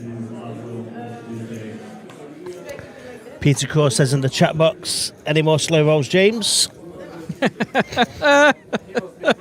Oh, God. Go on, I'll let you explain. What happened, James? Come on, tell him. Me and a few friends, we were playing a cash table, and I managed to get it all in pre-flop with pocket tens versus a few short stacks. The flop come 10 high, and it took me a good few minutes to turn over my hand and put it that way. So the person who wasn't happy with that was actually Jacob, who we had in comms before. He held ace king, and Ab said he couldn't beat ace high before showing 3 tens, and that's basically what happened there. Full house it was. To the delight of the audience, I can confirm that James hasn't managed to slow roll again yet. However, who will be victim next is the question. How much bounties? Yeah. How much is inside? How much? It was supposed to be on the screen, but it's not. I think they may be discussing a deal here. They're asking how many bounties are left, what the stack sizes are, but then I think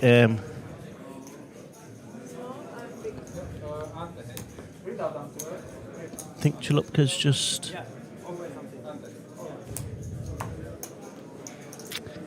Floorman has just said that there will always be an ante regardless of heads-up play.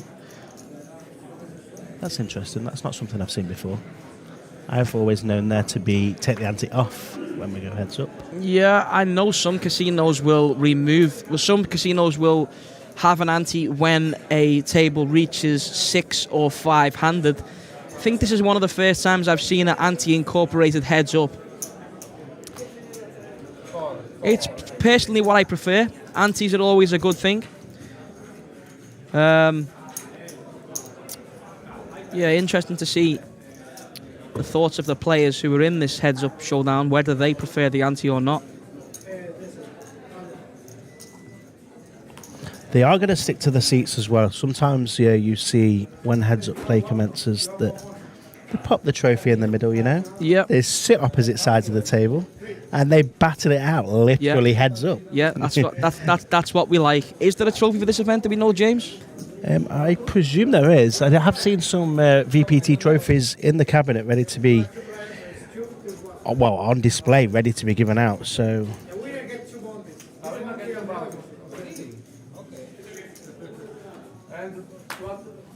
there's some discussion going on here. I'm not really sure what's happening. Poker has slowed down for a minute while these discussions happen. Not exactly sure what they're discussing. Something to do with the bounties.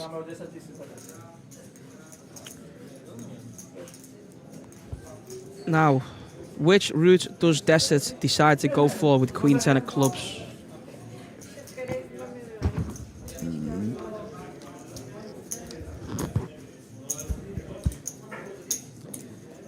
Does raise and take it down?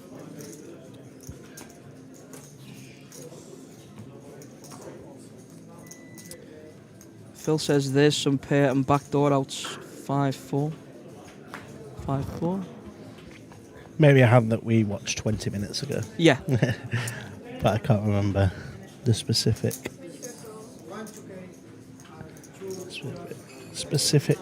We've got a massive hand here for Desert heads up. We know it's not going to go in. And he ISOs the limb to 3.5x and a quick fold from Chalupka with the 6 high.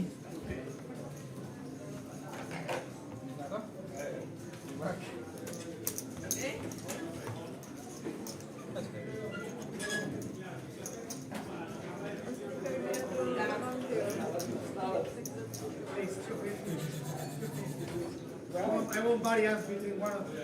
Yeah. They won't be rich.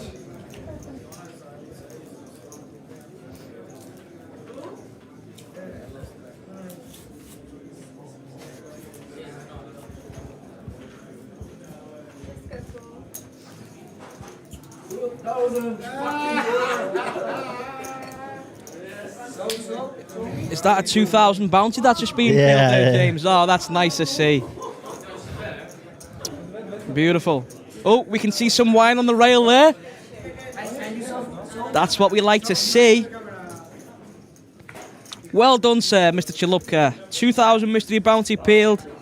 Very nice, very nice. Now he's trying to fight for 15. So the prizes that are left here, we have 15,328 for top prize, and both players here now with the second place prize locked up of 9,600. Wow, so it's a big heads up. It's a 6k heads up here, unless we agree a deal. I imagine that play will continue as it is until we have a potential balance out in chips. Both players very capable. However, Chalupka has had a very aggressive final table strategy that I'm sure he'll be confident in. So, don't know how reluctant he will be to deal make during this final table. But so far, so we know, no deal has been agreed. And we will battle it out, truthfully, until we crown a winner. Now, Chalupka peels Ace of Diamonds, King of Diamonds. Limp. Mixes in a limp, and the check from Jack 6 off. Ace Jack 6. Ooh. Diamond, diamond. With a 6 of diamonds. So now we have top pair, which is checked twice. And we have 2 overs and nut flush draw for Chalupka. Do not expect to see a fold here at all. No, we're never ever seen a fold here. It's whether he Ever. chooses to raise or call. Given the fact he's checked twice, it's a double flush draw board, so we can actually raise for value in this spot. Yeah, there's lots of bad rivers. I prefer the check raise in this spot. We're about to see a big pot roll off. 6 of diamonds, river, please. Oh, it could be. Fire. Yeah. So, Desert has decided to show forms of strength on the turn. Jack of diamonds, river. This could be a brutal one. Just like to think of it. That's a brick. So now, Desert with 2 pair, Jacks and 3s playing the board kicker, and Chalupka has a bluff catcher now, blocking Ace and King high flush draws, which aren't necessarily a thing because those would have raised pre-flop. And Chalupka needs to decide how often that Desert is going to show up with the bluffs of 4-5, 6-5, 6-4, 9-10. What's happened here? I thought he announced all in. No, he's asked how much the bet was. He's paid it off.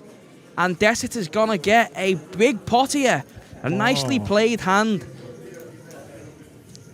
Chalupka just decided that too often Desert's going to show up with missed straight draws, missed flush draws. And Desert wins that, and now we go to even stack sizes. So let's listen in and see if there's any deal discussion or if these guys choose to battle it out.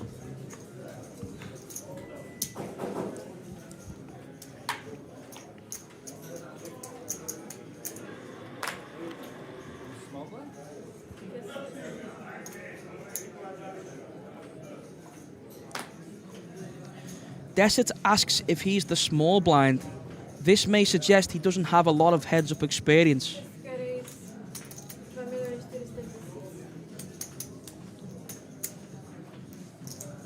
So we've got a min raise and Chalupka peels 6s, playing 40 big blinds. I expect him to defend. Does defend. 6, 8, 9. We got the 6. Chalupka does flop a set, defending from the big. Could be set to win a big one here because this is a board that Desert should be battling off on a lot. And as expected, bets range and a pure call here from Chalupka. This card could potentially slow things down as now big blind is gonna connect as 5-4, and a king on the river makes it less likely for Chalupka to have a to have a king.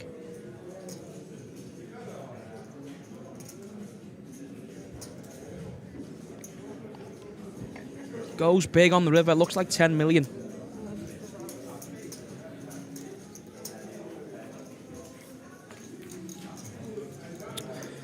I think that might have been a good spot for a small bet, potentially trying to induce. Yep, I was thinking the same as it happened actually. Yeah, 10 million, sorry, 8.8 million in the pot. I would have liked to have seen the 1.8 million river bet there. Seeing if we can make something frisky happen. Yeah, we were having evil thoughts there. You never know what would have happened. So much easier when we see the cards. It is. The only problem is, the reason why I like it so much is because a king should check that turn a lot as well. So in the event of the opponent having a king, he's got to raise that for value, and then he's in a disgusting spot when he gets jammed on. Heads up might not be able to find the fold. And again, we have another monster here, heads up. Ace, Queen of Hearts. And a playable hand here in the big blind for Desert. I expect to see nothing but a call.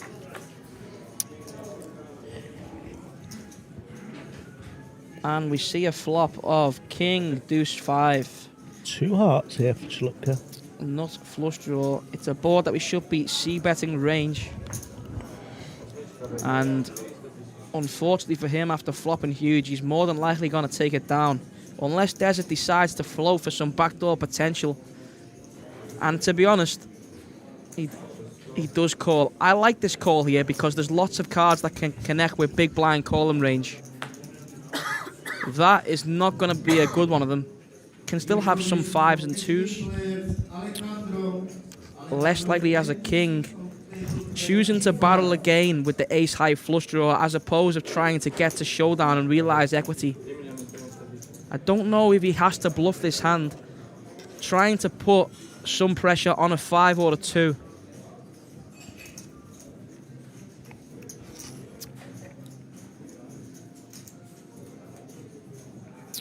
Desert decides to just fold.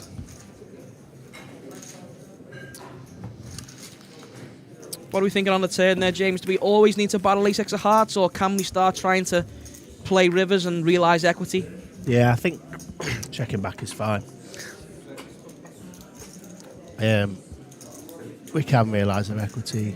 We can have a best hand a lot of the time as well with that ace high.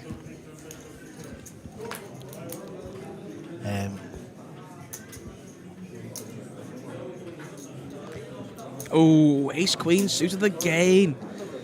And the sickness of the stomach, no action, and he shows the ace queen of clubs.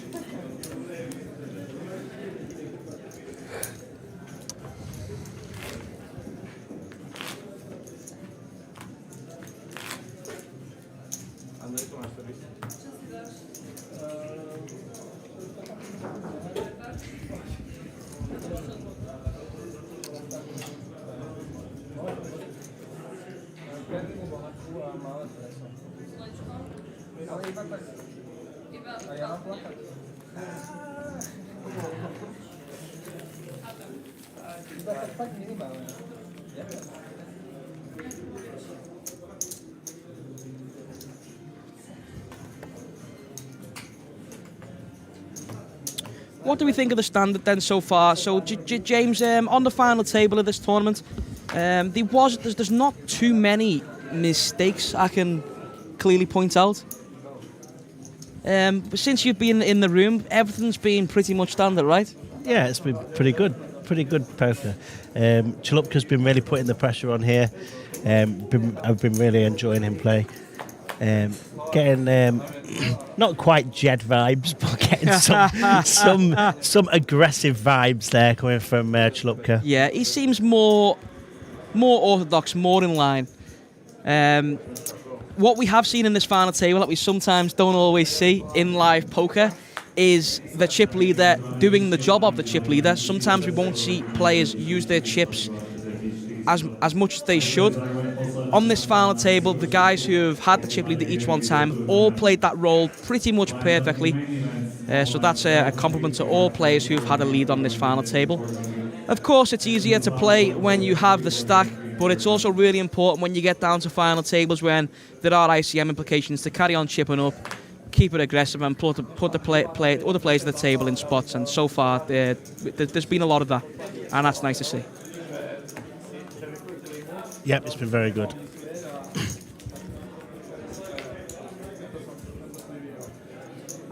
Both me and Charlie here nodding our heads in agreement. It's been good stuff. Been good poker.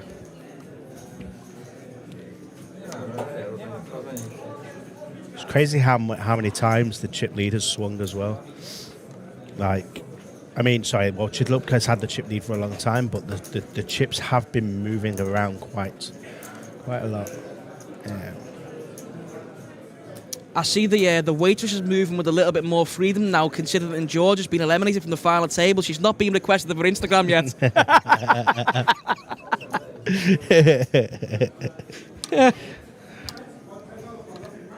I'm intrigued. I'm going to find that out. We need to find that out. I'm sure we'll find George drinking at the bar once we've finished our session here. I just want to say again, third place finish. I think he played fantastic. Yeah, he did. He did very well. Doing the Brits proud.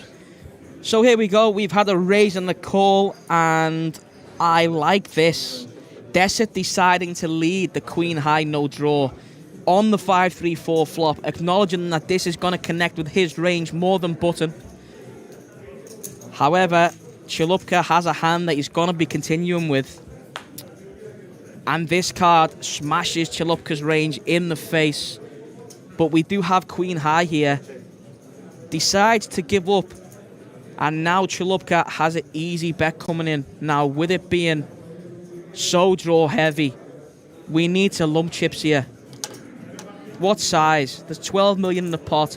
Going for about 9 million.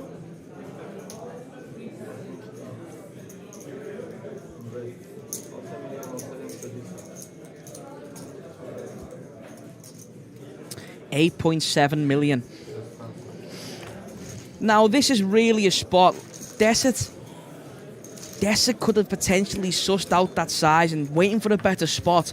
The question is, how often is Chalupka gonna bet a king to that size against the big blind, given the fact that big blind has all straights, all two pairs, all sets?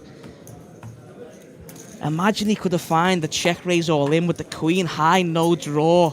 This is what Charlie Reid likes to see at the poker table, ladies and gentlemen. That is poker. It's so much easier, as we know, because we can see the holdings.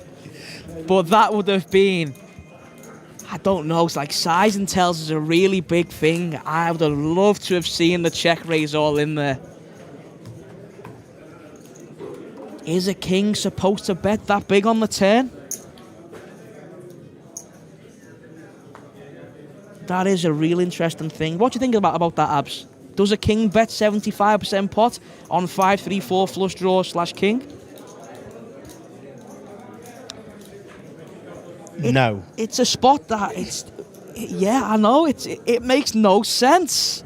Bang it in his eye. Go on, son.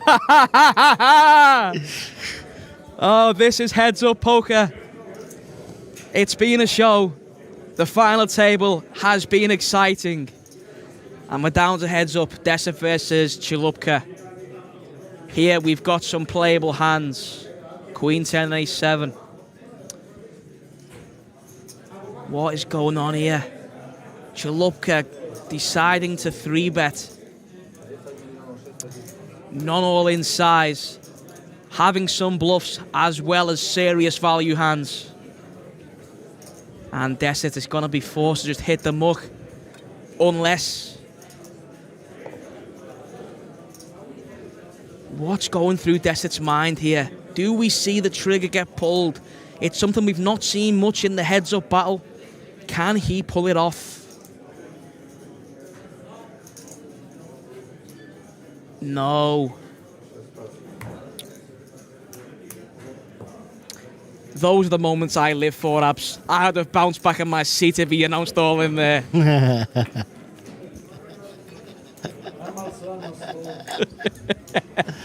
Who else loves a 4-bet bluff? Get your comments in the chat. Who else would want to see some more 4-bet bluffing in this heads-up match?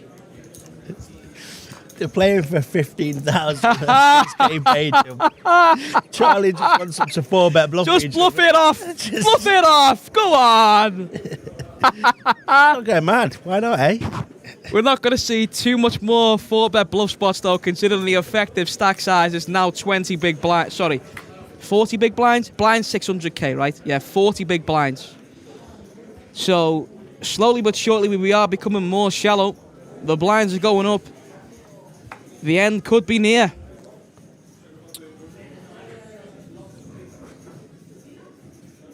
One of these players will be cashing today for a grand sum of 15,000 euros and whichever bounties they have accumulated during the day.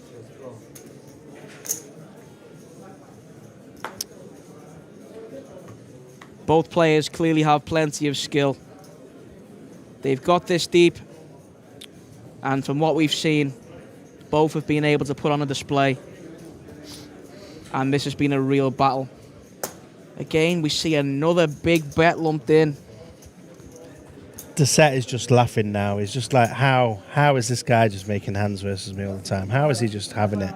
8.4 million. He goes for 1.2x pot size again, and Desert is just absolutely put to the sword. He unblocks, misdraws. He's in a spot. He's looking frustrated, and it's going to come to a point where he says, if I don't believe you, I'll just call. Yeah. Chalupka is playing very well here. Absolutely piling the pressure on, timing everything perfectly. So my read in the 8th hand when he was in a very tough spot was that he would call. It was close. He couldn't decide till the very end of the timer. This one, I think he's going to call off. He looks like he's getting fed up. This is a really tough spot again. I wouldn't blame the call, but a great fold from Desert. Even though it's only third pair, playing heads up here against somebody who's so aggressive who will really unload the battle. A great fold.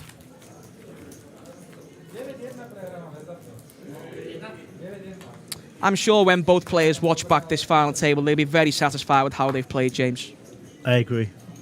I think both players have played very well. Yeah, I'm really impressed with Chalupka. Really, really impressed with him.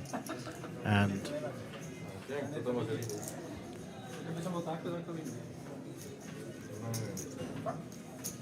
the set has made some very good folds despite the spots that he's been in. Made some very good decisions.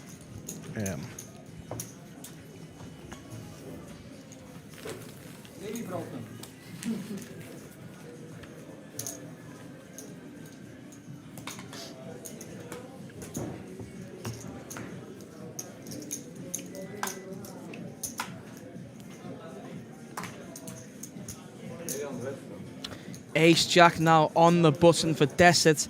If we can potentially find a hand in the big blind, this could be it all.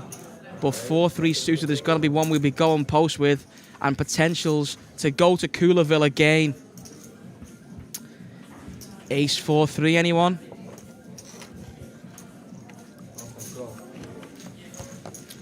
Slight error with the graphics here. I'm pretty sure we're going to be going to a flop.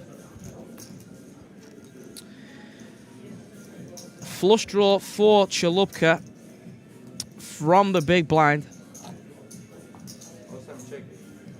Does Ace Jack decide to c-bet or try and get to showdown here? Checks back. Turn pairs to 10. So now we have 2 10s and 2 8s. And Chalupka is now going to lead, representing an 8 or a 10.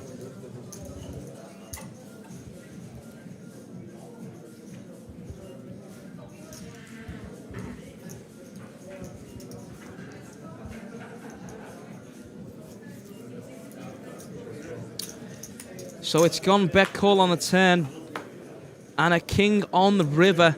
If Chalupka decides he's going to rep a 10 or an 8, he will be all in, and it'll be on Desert to make the call off with ace high to balance these chips out once more. Can he find it? He looks like he's going to bet none all in. This looks even stronger than the shove. He looks like he's bet half stack. I really like this sizing on the river, regardless of whether it works or not. This is disgusting again here for Desert. He's really put to the sword here by Chalupka.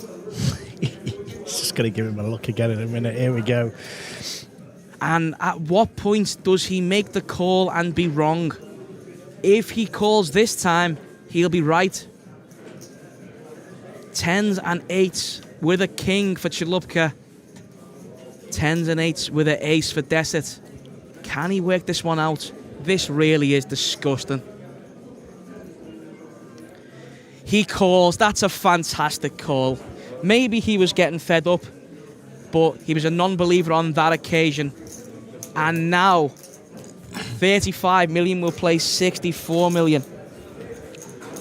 I actually really like the bet there from Chalupka. Like, he can't win the hand unless he bets. Going all in really piles the pressure on him there as well. But I do like that small bet. I think that was quite clever. The half pot bet was nice. So 53 big blinds will play 28. Abs, I want to go for a beer. And I will get Ethan to come and take me off. So I think Ethan and Jacob are both coming in.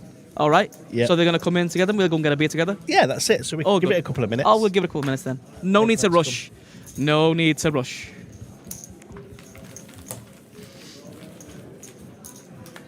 Again, I'd just like to say, guys, thank you very much for joining the stream. I hope you've enjoyed it. It's been a very entertaining final table, and we're not quite done yet. A lot of chips, a lot of big blinds still in play here.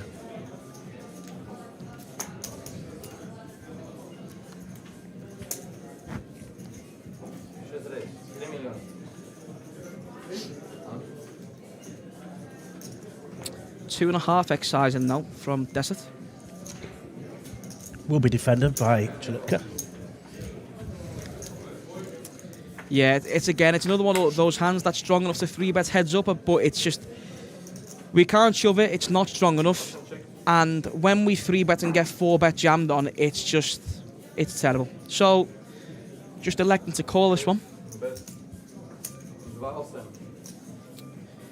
And it's a hand that we'll be check calling from the big blind with showdown, I assume. Unless he's counting out raising chips. He calls.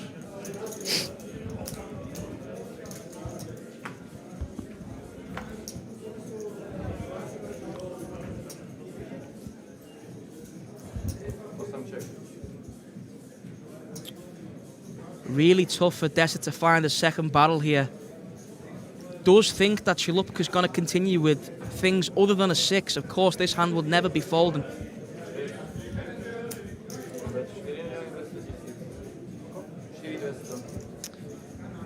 Now it becomes really difficult for Chalupka.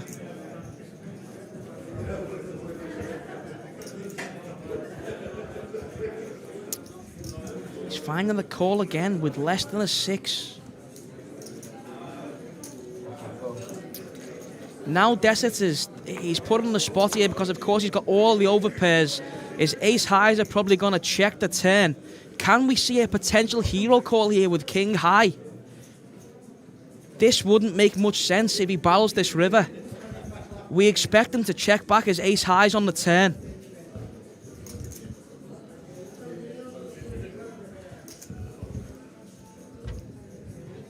I think if he gets looked up here, he calls. James, what are we thinking? It would be a pretty sick call. Does Desert go for the lot? I think no, he gives up.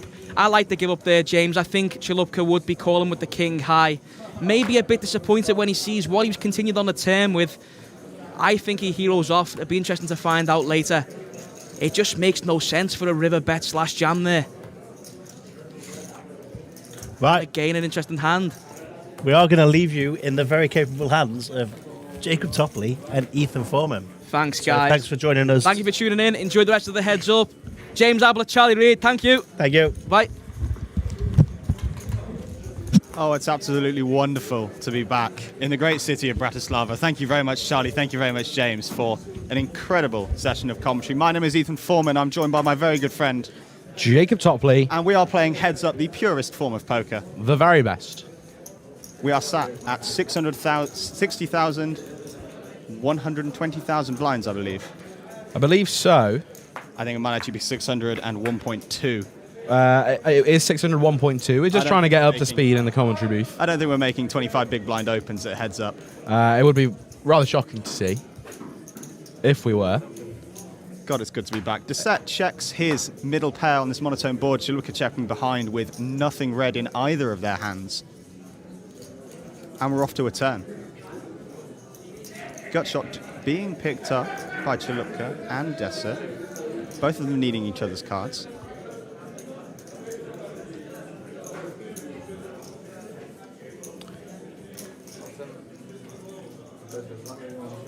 Chalupka's had a stab at this pot. Can't say I blame him. He's got the gut shot. And now we are in the tank. Can represent a lot of jacks. Desert with Third. third pair. And a gut shot of his own. Counting is very hard. It is 11 p.m. local time. Desert 7's good here. It is Check, gonna check. go check, check. And Desert just find the best of it. He's currently at a 2-1 chip dog. Lots to overcome, but there's more than enough room to do it at these blind levels. 100%. One thing that's interesting is that I believe they're going to be still playing with a full big blind ante and heads up. That's interesting. There's some places where you don't see it, and the card's gone off the table. There's some places where you don't see that. Some places choose to just forego the ante at the end of it. Obviously, this tournament, we're continuing with it. Does make the big blind a little bit more punishing. Exactly. You need to start seeing even more. You have to see a lot of flops heads up anyway, but now you really need to see a lot. You're forced to see them. You need to get your ante back that you just posted. Exactly. You're already in for 2 big blinds before the game has even started, and it heads up. That can be crushing, especially as the blinds continue to rise.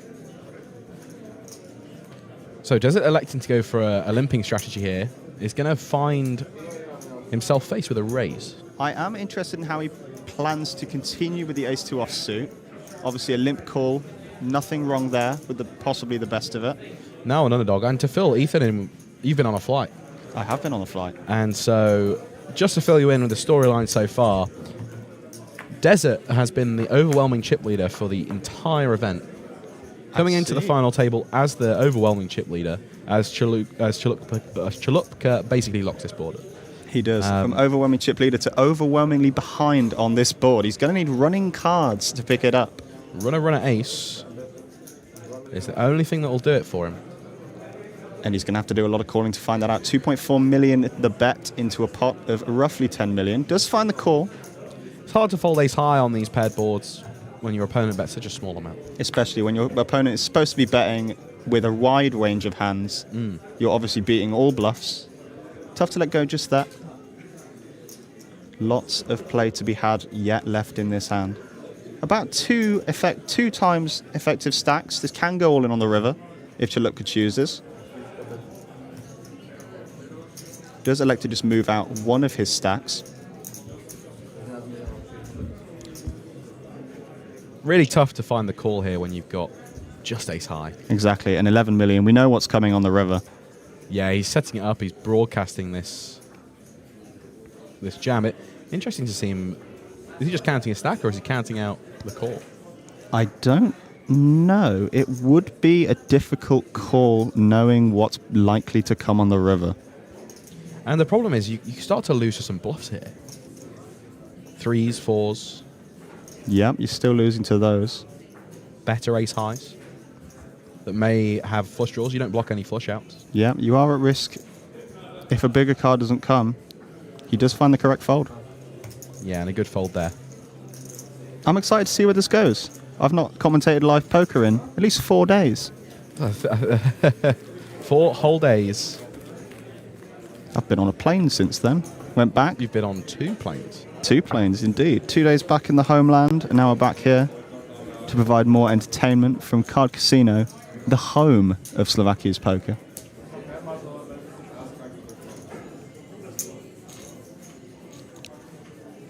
Are we going to see a fold? Well, normally you would want to fold that pre-flop, but like I say, with those antes in play, It does become more exciting to stick some races with looser hands. Some people may just opt for a 100% play strategy, be that limp or raise from the button. exactly 3 to 1, you get to be in position, you get to see the flop. Your all options open to you after the flop once your opponent checks. You're going to hear this a lot from me in the PLO stream tomorrow, but especially in heads up, position is everything. Position is everything. In PLO, not a huge PLO player. You much of a PLO reg? I like tournaments. I find that the cash games can get a little bit too wild for me. And generally there's no Omaha game on this side of the Atlantic that isn't played at the highest stake possible. Well, actually, at this casino, at Card Casino, there's a fair amount of 2-2 PLO. 2-2 PLO. 4 card only. There was a, yesterday, if yesterday was Wednesday, there was a 100-100 VIP PLO game running. Certainly once, went for 26 hours. 26 hours? I don't think I've done anything for 26 hours. I have. But it's not very fun. Yes, I can imagine. 26-hour poker sessions are very draining. I'm a princess. I need my sleep. I'm okay. Once I'm awake, I'm good at staying awake. But once I've put my head on a pillow, that's it. You're more of a caffeine fiend than I am. I am a caffeine fiend.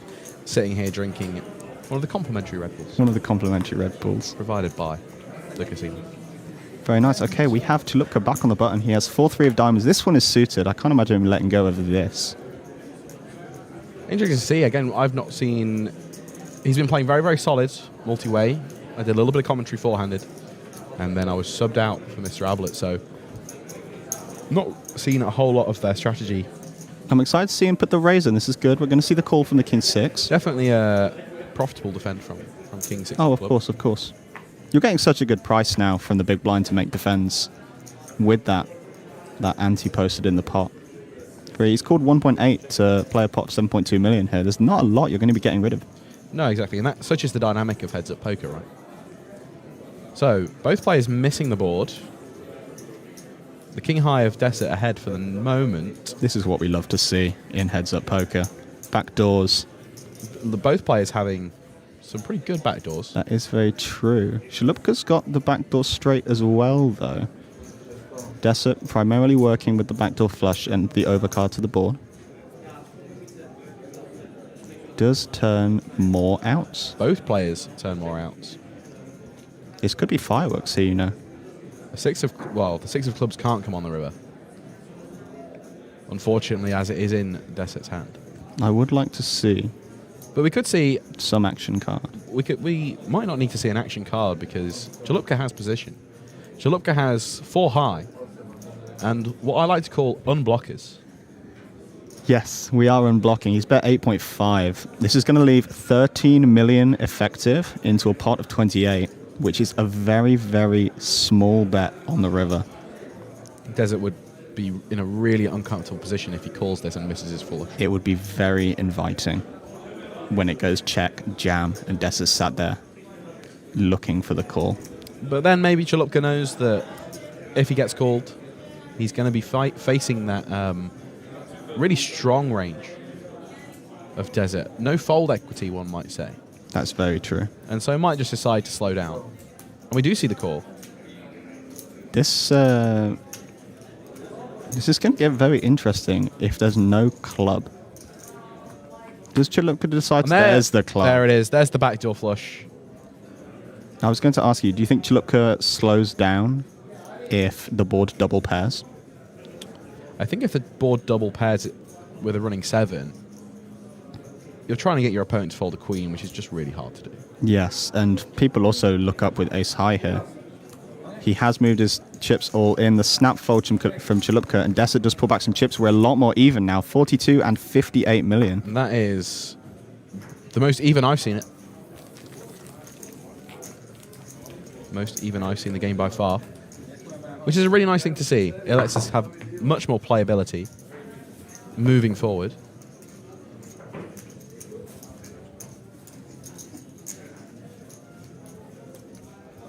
As we get a quick dealer change. Yeah, we're straight in. I've got some questions for you that I prepared whilst I was on the plane. Oh, I love a man who's prepared. For every time we have a dealer change. So the first one I've got for you is, do you think that deals are becoming more common in poker tournaments like these?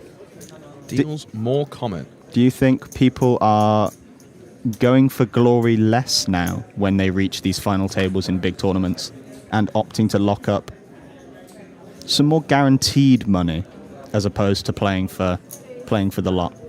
I think in a tournament like this, where the buy-in's relatively high, the players that are at the final table are more interested in going for the glory, right? You know, sure, it's big money. I have the difference between first and second place here somewhere. I'll find it for us all. Do go and have a look, and we'll pull those numbers up. But for the much larger fields of players where relative to your buy-in, the money up top is so much more significant, for sure, a more recreational player would want to lock up more equity. Definitely. It's a lot of money. They also are aware that sometimes players are better than them. And they don't just want to leave it down to luck. Some players do, but I think I would agree we're moving more towards the take luck out of it kind of thing, lock up some equity and play for the trophy. I think if you do believe yourself to be one of the weaker players at the table, I do think that is a solid way of doing it. Lock up a few more bucks. Yeah, and also it's going to depend on the tournament structure. Very, very true. So I played the tournament on Friday or Saturday night last week, and we got to the final table. We'd been passing chips around for a while, and average stack was only about 20 big blinds.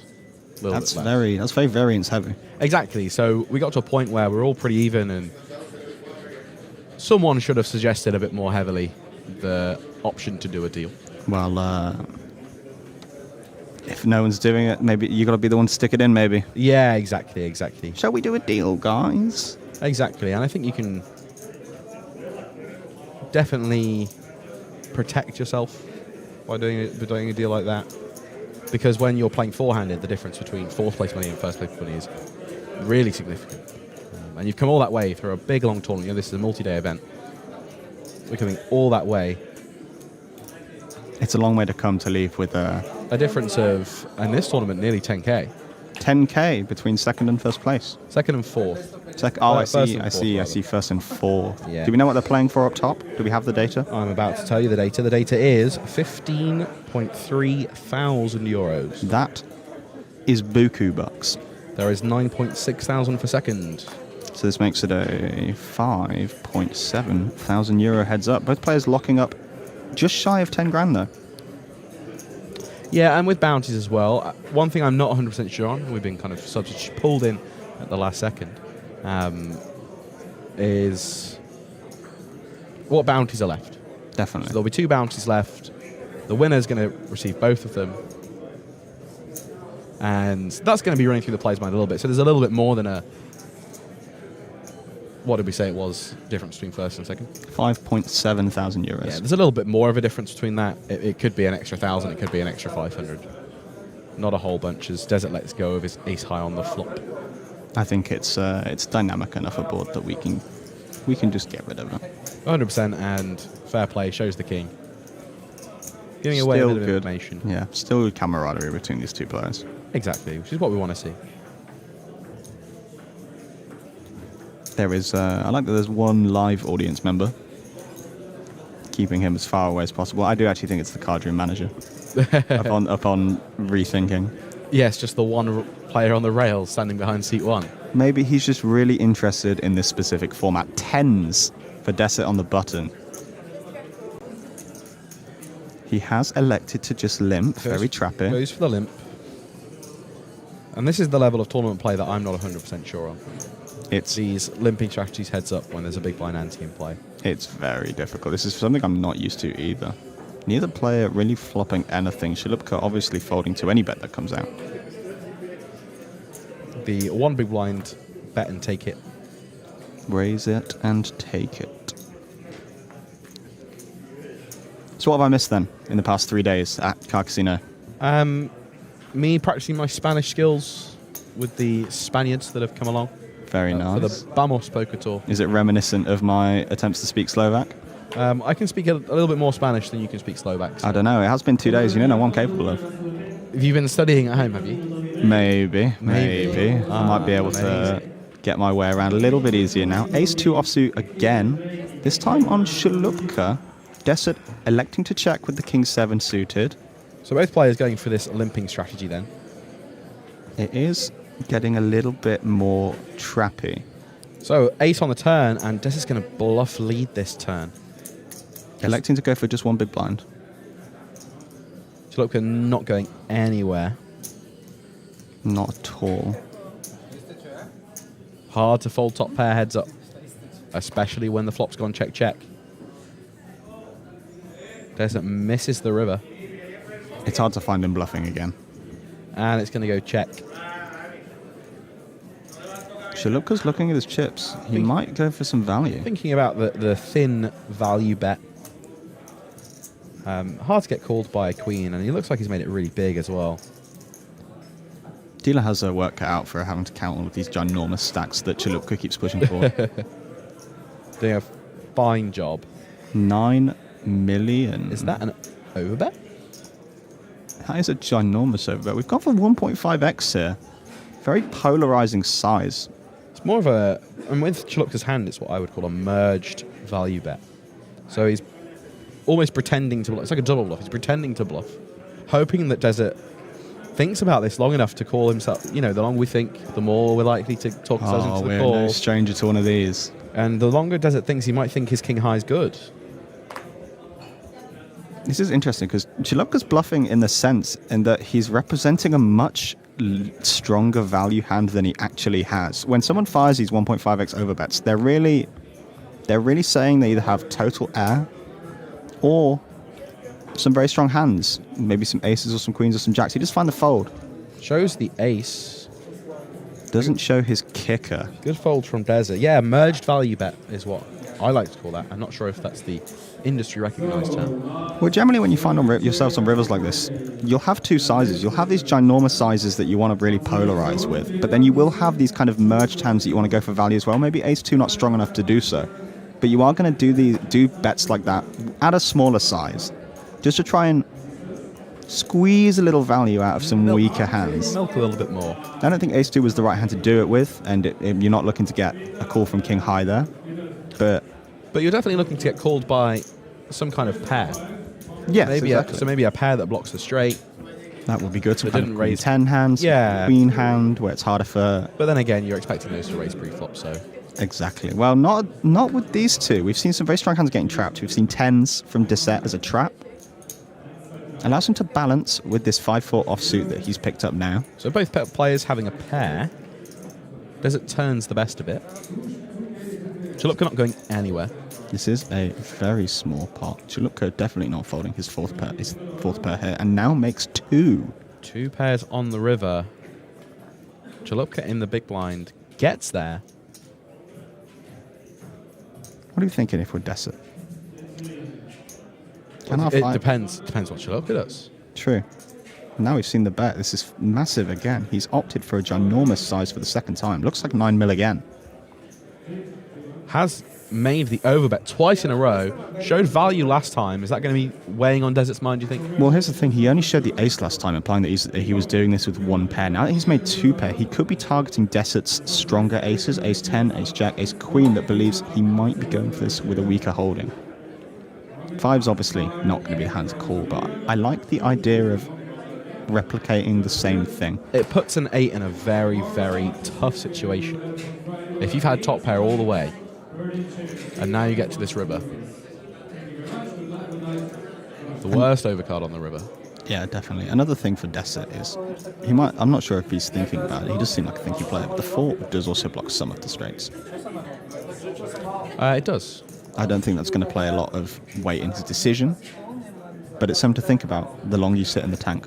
The more you sit in the tank, the more you're thinking, well, if I've got 4-5, deuce 5, deuce 4 no longer exists. Not as much, 4-6, yeah. 4-6 no longer exists. This was a limp pot. This did go limp pre-flop. So there are a lot of things, but with there being a limp pot, there's so many unusual 2 pairs as well. This is true. I believe Chalupka's come firing out the gate on all 3 streets. He has.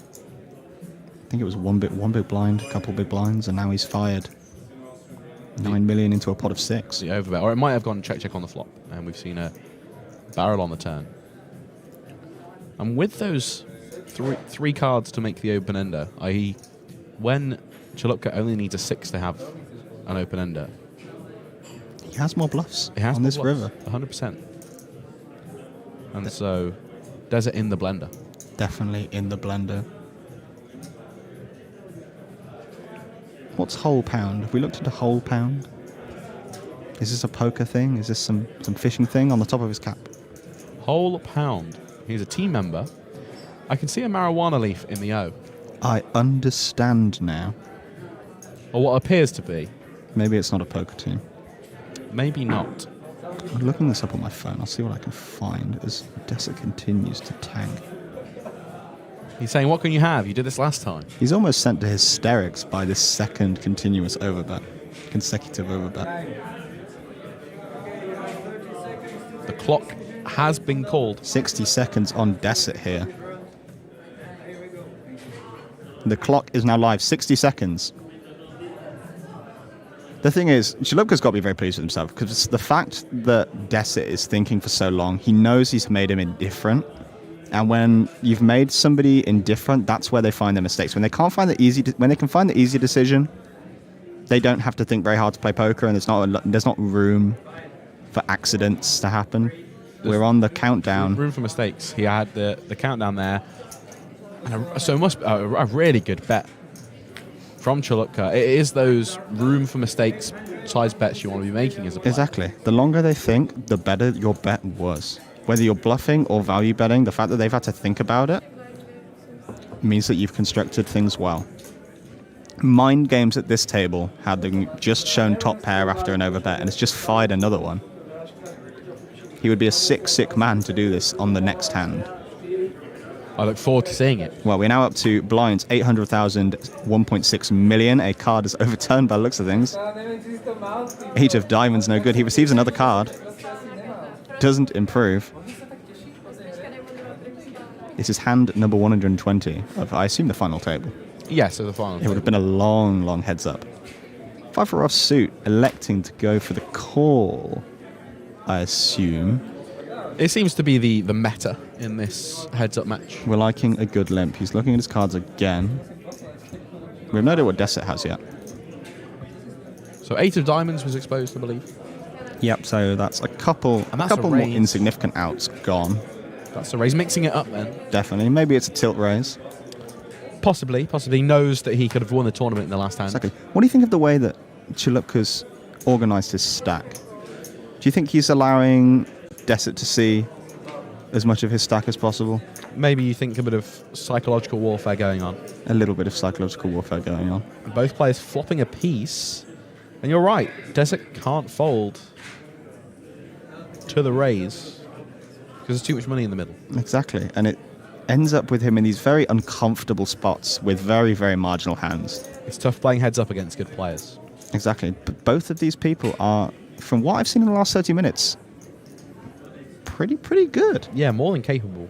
They would smoke me heads up, as the kids say. More than likely, Desert peels one off. Not going anywhere with bottom pair. Chalupka still with the best of it, and a gut shot. brick for both players. Desert checks. Will Chalupka slow down with his second pair?